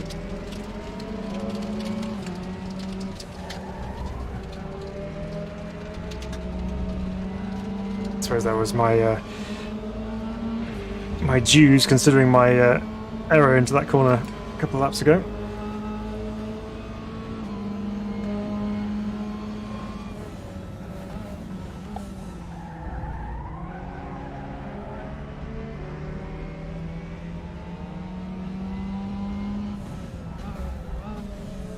Worth bearing in mind as well, guys, actually, something I wanted to mention to you is that I now have an affiliate link. So you know that I'm partnered with Ace Sim Sports, as you can see from the beautiful pedals on the pedal cam. But I've also been now provided with an affiliate link, so should you be interested in getting a new set of pedals and you're considering potentially going for the Ace, if you are, please do consider using the link which I have in the description of the video, because that'll help me out as a content creator as well. So the link's there for you, should you wish to. There's no pressure, you don't feel you have to or anything like that, just letting you know.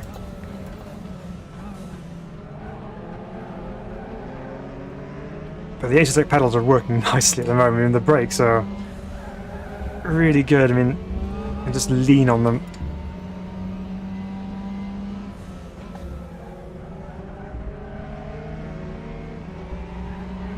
So this is the final lap then. Got the group of three for the podium ahead. Let's see if they start scrapping it out and maybe we can close up on them before the end of the lap.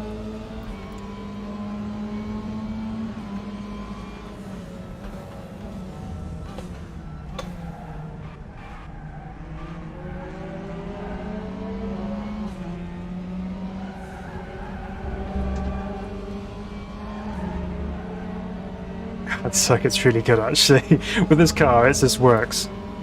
The other ones are a bit more work to get it around the circuit properly, but this one, the Mazda, really does sit very well with this particular circuit.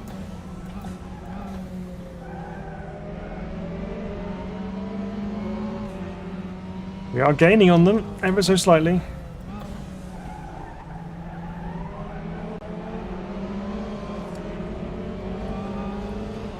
Don't think we'll have enough corners left though.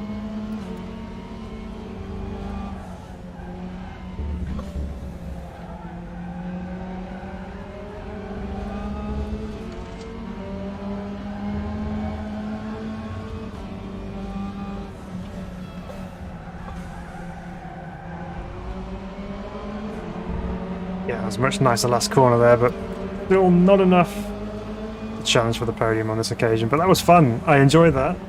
These cars, they race well. They race really well.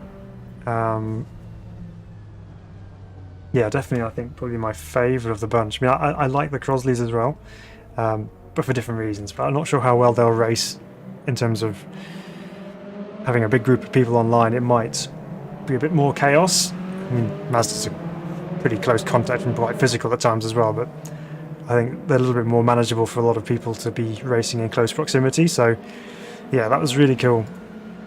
They raced really nicely. Right.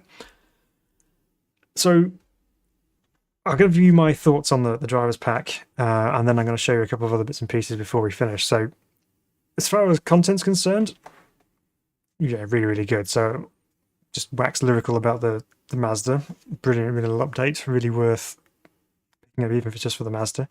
The two Crosleys, yeah, they're good fun. I mean, they're a challenge. There's different driving dynamic. You know, it's you know, if you look at the cars available within RaceRoom, let's just take a quick check of that, because you have modern GTs, modern touring, you have some vintage touring, but still with, you know, proper slicks, etc. You have DTM, you have high-powered single-seaters, you have Group 2, Group 4, Group 5, and Group C, more historic cars, but at the same time still slick shod. You know, all the GT 2s, 1s, 3s, 4s, whatever you want. All fairly modern machinery with fairly modern tyres and things. So the Crosleys are very different in terms of tyre structure compared to a lot of the other cars and trucks, etc. in RaceRoom. So they're very different in that respect. So it's not going to drive the same way as you would expect the rest of the cars on RaceRoom to drive. They are very different, but that's fun and it's a good challenge. And they're beautiful looking cars. They're nicely done. They sound good. They go well, and they're a good challenge to throw around a circuit. So they're really, really good. I think probably the least inspiring car for me was the Praga. I mean, it's okay. It's fine, but I wouldn't necessarily, kind of gravitate towards that to drive that. But it could just be in the track. It might be better on a different circuit. It might just be a little bit more suited to fast flowing open type circuits rather than the stop starty technical stuff like the one at Charade there, perhaps. The circuit itself is really fun. It's a good circuit. It's got lots of corners. It's got lots of undulation and nice kind of combinations of corners between one and another. It was just really, really fun. So really enjoyed that. Now, the things I wanted to share with you as part of the update, there's been some physics updates for this particular release, including some cars which are actually really quite important in the RaceRoom scheme of things. Well, one of them is this lot, the German Nationals, which is a very often overlooked category of cars on RaceRoom, but these have had a physics rework, so it might be worth trying those out again. So we might have a look at those in a bit. Other tracks to have physics overhaul, other cars to have physics overhauls. The Group 2 Sirocco, which is one of my favourite cars in RaceRoom, that's had a physics overhaul. Also, the NSU TTS has had a physics overhaul, which is, again, another very, very popular car in RaceRoom. And the other ones are the Group 5 cars. So, yeah, it's going to be interesting to see what that's going to be like. Also worth saying that there's a new layout. So if you own the Red Bull Ring, you can also drive on the Moto layout now. They've added this one for free as an update. So it has the chicane down the main straight there. So that's a slight variation. Good work, Grin. Oh, thanks, Pasonic. Appreciate that. Thanks for the £5 as well. I really appreciate that. That's very, very, very kind of you. I will keep trying my best to keep up the good work for you guys. So you've got the new Moto circuit at Red Bull Ring. I believe that, where is it? Paul Ricard has had an update visually to make it up to 2022 standards as well. So that's had a visual update. So these kind of things have been kind of slipped in very, very slyly on the down low with the release of the new driver's pack. So that's cool. So let's just do a quick test here because I'm curious as to what the Group 5 cars are now going to be like to drive. So let's jump in. Oh, let's jump in the Capri. Why not? It's got to be that one. And we'll go to... Where should we go? Well, let's go to one of my favourites for Group 5 cars, and that is... somewhere. There it is. Lost it. Gonna go to Salzburg Ring. Let's give this a drive. So this is like... So Gath, we had some good good racing in the community race last week. It was pretty fun. It was pretty fun. So just going back, actually, Theodore says, what I like about Acertech when we were talking about pedals is that you can upgrade the equipment as you go. You don't have to buy a whole new set. Yeah, so you could just get the 2 pedals, and then if you want the clutch, you could add that in there as well, or whatever you want to do. So yeah, it's very good in that regard. I'm curious to see what the new wheel bases are going to be like as well, because the quick releases look really cool, and yeah, obviously it's a direct drive wheel, so very interesting. Good times ahead for Acertech, so I'm looking forward to seeing what they come up with and how it all goes for them. So super excited to be partnered with those guys. So Dr. Frederick says, wasn't the NSU just a base setup tweak to make it more lively? There is a setup tweak, but I think there was it mentioned in the release notes something about a physics update. So, I don't know. Anyway, let's see what this Zaxby Capri is like.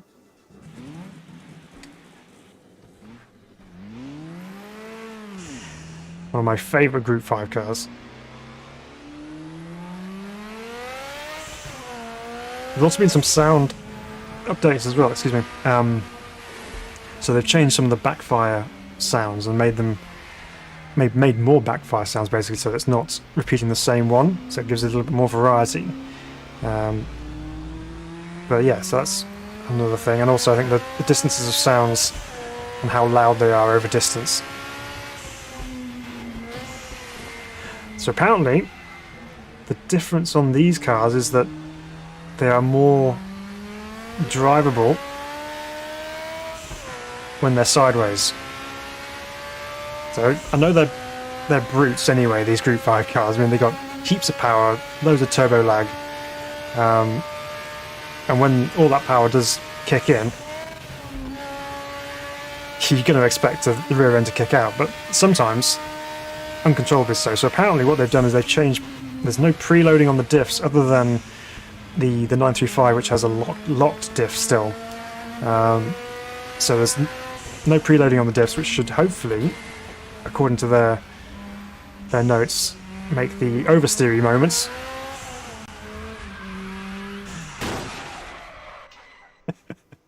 more controllable. That was just me overdoing it. Slightly overcooked then. Let's try that again.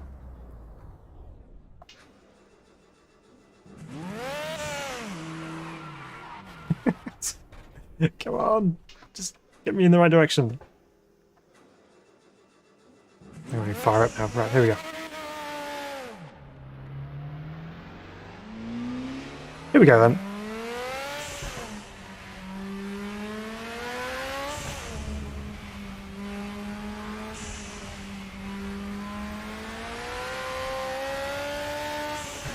So I think the aim of the update is not to make them into complete drift machines, but when you do go sideways, to a little amount, that they would be more manageable.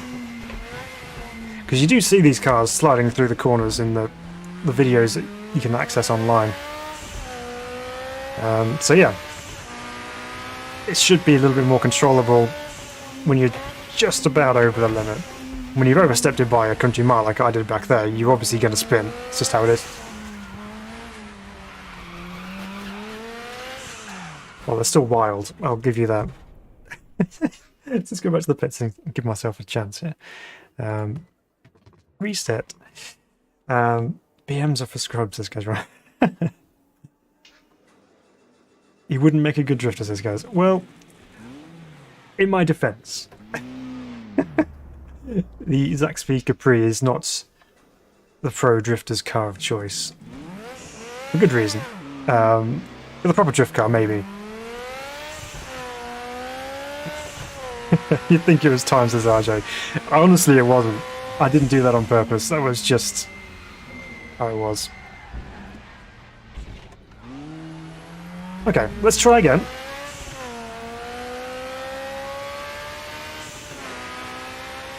Let's see the turbo boost gauge moving around like crazy as we get on and off the throttle.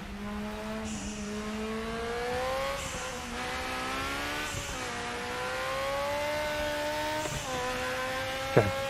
Because I was quite, you know, the first time we went through that corner, I was able to slide it on the other end, yeah, with relative ease, and then this all went downhill from there. Okay, let's try again. Let's get ourselves up to speed and used to the car again.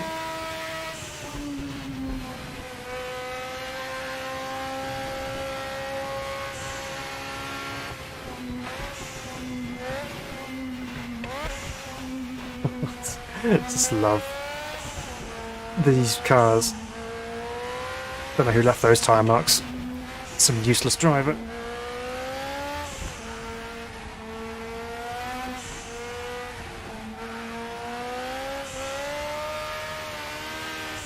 Okay. I know I was trying to tempt it into doing something there, but that was a bit better. I was able to semi-control it.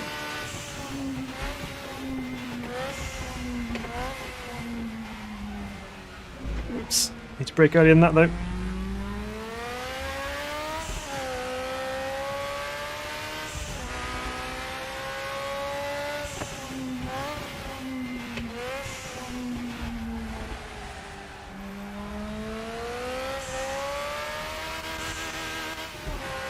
Better.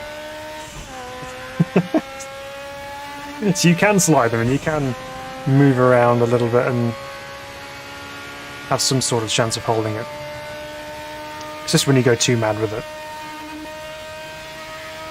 Which is how it should be really, because you shouldn't expect to be able to just mash the throttle and then hold it in some massive drift.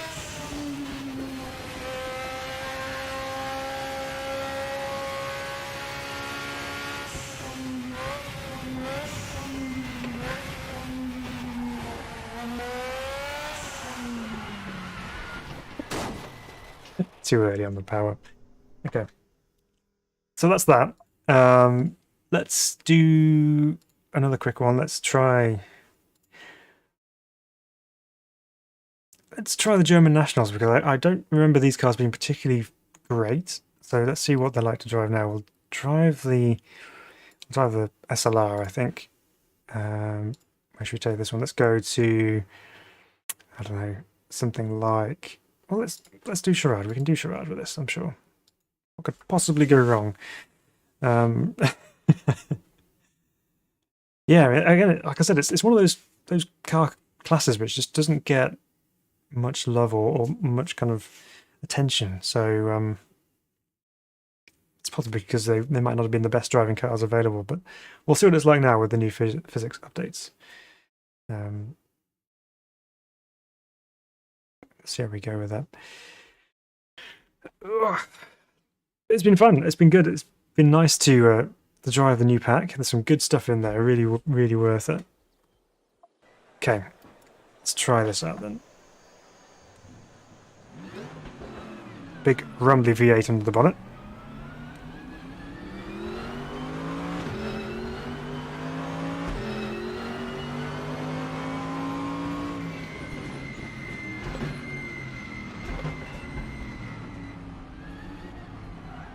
Okay.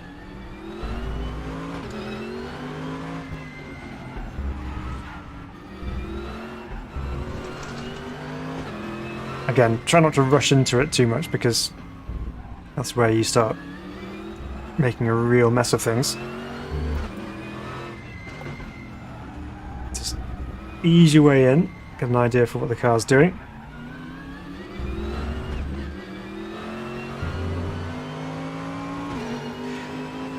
Obviously very, very quick in a straight line.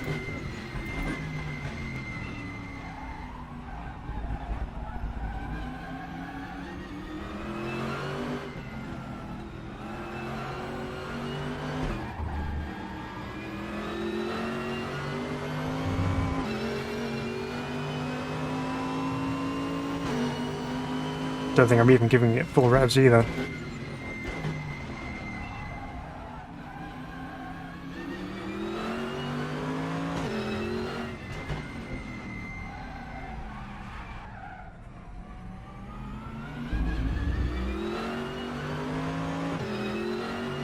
But I think it does feel considerably better actually. It feels drivable,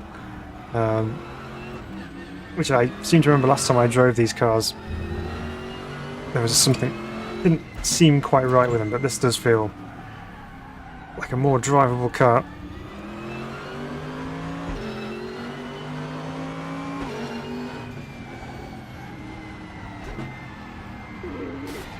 Except that was me going too quickly into there. Okay, I know that was a very, very short test, but it was quite obvious when I first drove and there was something not quite right, but that feels more like it. Let's do a quick test in the Scirocco, and then we'll finish off on the NSU. See how this goes. I tell you, you're the same. I always have to remember to go slow at first, always overdo it. Yeah, it's a very common problem with us sim racers, because the main issue of that is because there's no fear involved, because we're sitting in a comfortable seat, in a comfortable environment. There's no actual threat of injury or death, so we feel we can just go straight into it and be like, yeah, I got this, no problem, and then we just introduce ourselves to the barriers and that's it. But yeah, so sometimes you just have to kind of train yourself to think that maybe you should drive it like you were actually there, and then yeah, see how that goes from there. Treat it like it's your car. Okay, Group 2 Scirocco then, front wheel drive. One of the nicest sounding cars on RaceRoom, in my opinion.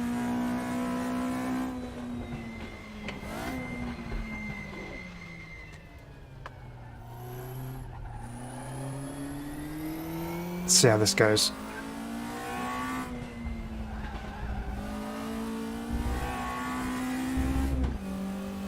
Again, still not even getting anywhere near the rev limit.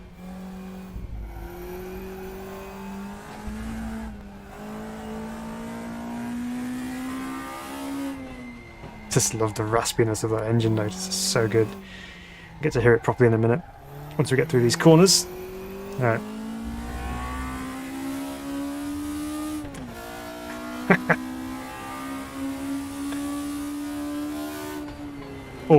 always puts a smile on my face driving that thing, just because of the noise, even though I need to get the gear shifts right.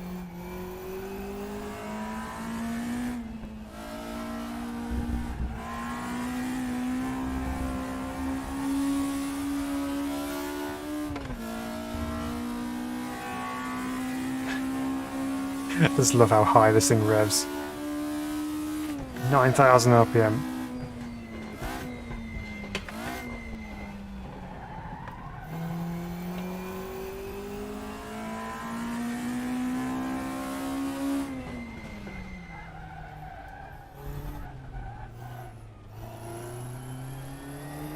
Yeah, that's a really slow corner. It's probably first gear there, but I left it in second for the time being.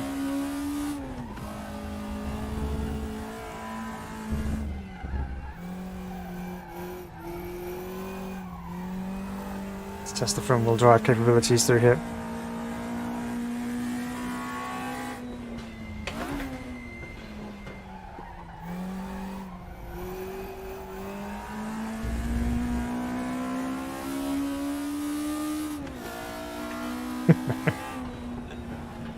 Oh, okay, we've got a bit of lift-off oversteer going up into the first corner there, which is fun.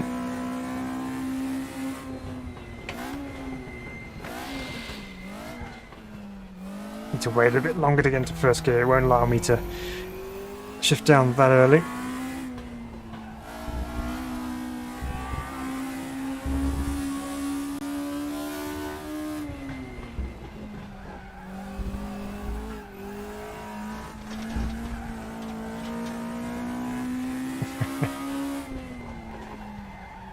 Second gear city through here.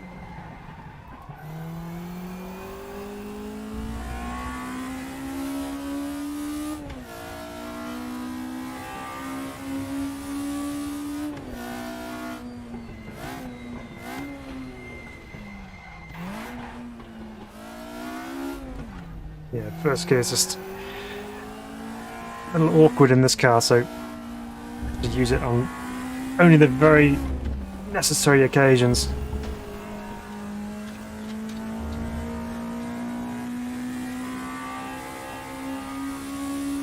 We'll finish this lap off and then we'll go jump in the NSU.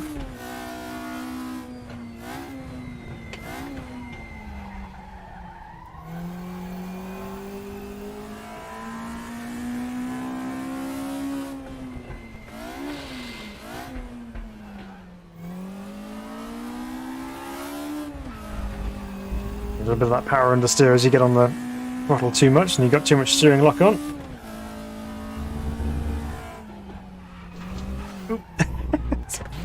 The assisted oversteer with the wall. Those unforgiving concrete walls.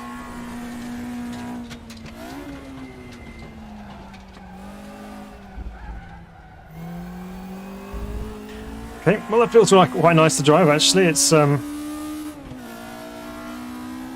obviously it's running big slicks, but it's noticeably front-wheel drive, which is good. Right, one last thing then, just test the NSU out, and we'll see how we go. The NSU is used quite a lot in the ranked races, so very, very popular car.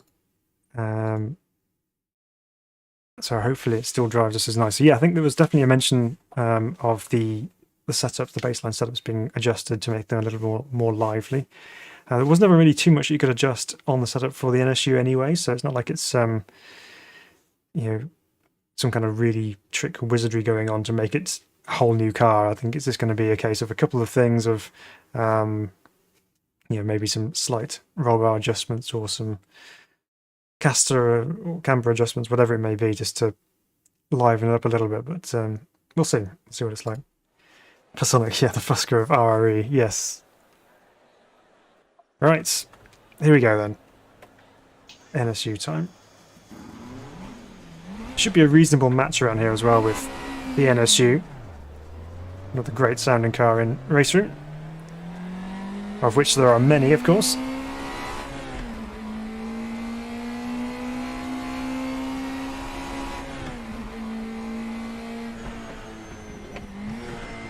Okay.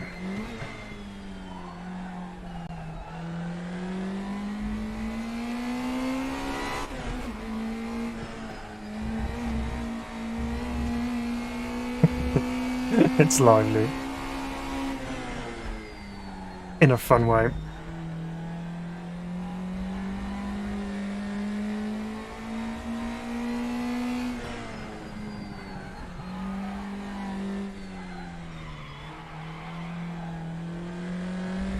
Just throwing it around at the moment just to see what it can do. Wouldn't normally drive like that into some of these corners because that's just way too rough.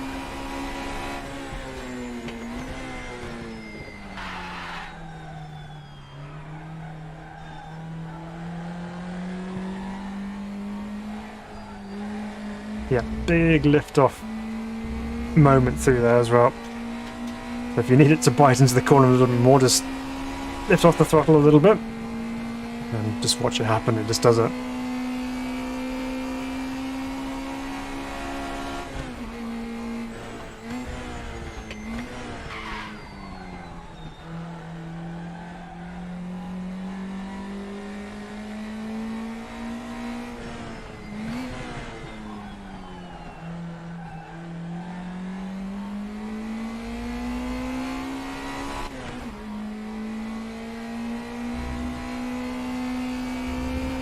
That's out through the left-hander there, no problem.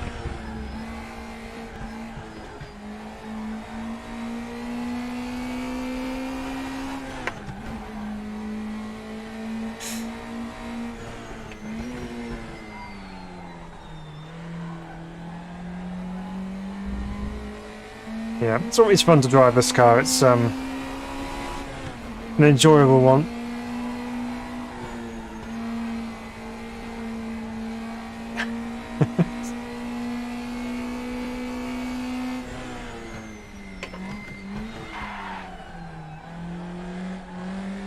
That really stopped quick.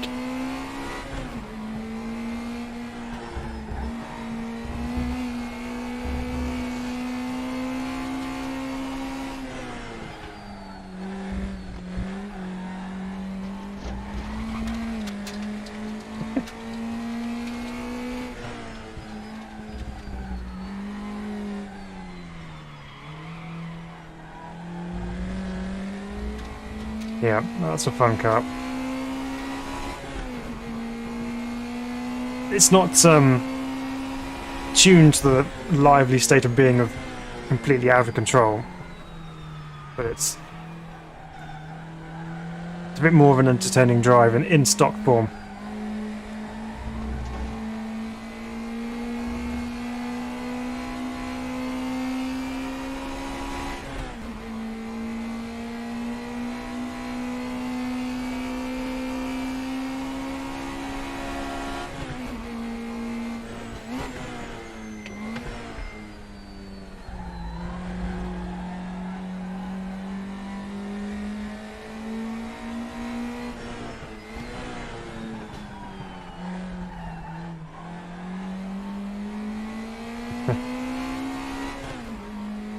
Definitely another car that's well suited to the Charade circuit as well.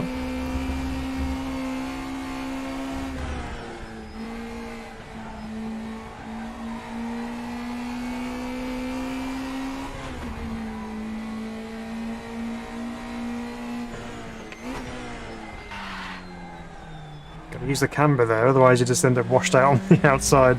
You've got to get it into the apex and get it to hook in and turn through there without causing understeer issues. But yep, okay, so the NSU is good fun as well. As kind of expected, really. It's always going to be a fun car to drive, and Charade suits it very nicely as well. So there we go. There we have it. That's pretty much sums up our evening for this evening. I hope you've enjoyed that. I hope you've enjoyed having a first look at the driver's pack, which is a really good pack of content. It's got some good stuff in there.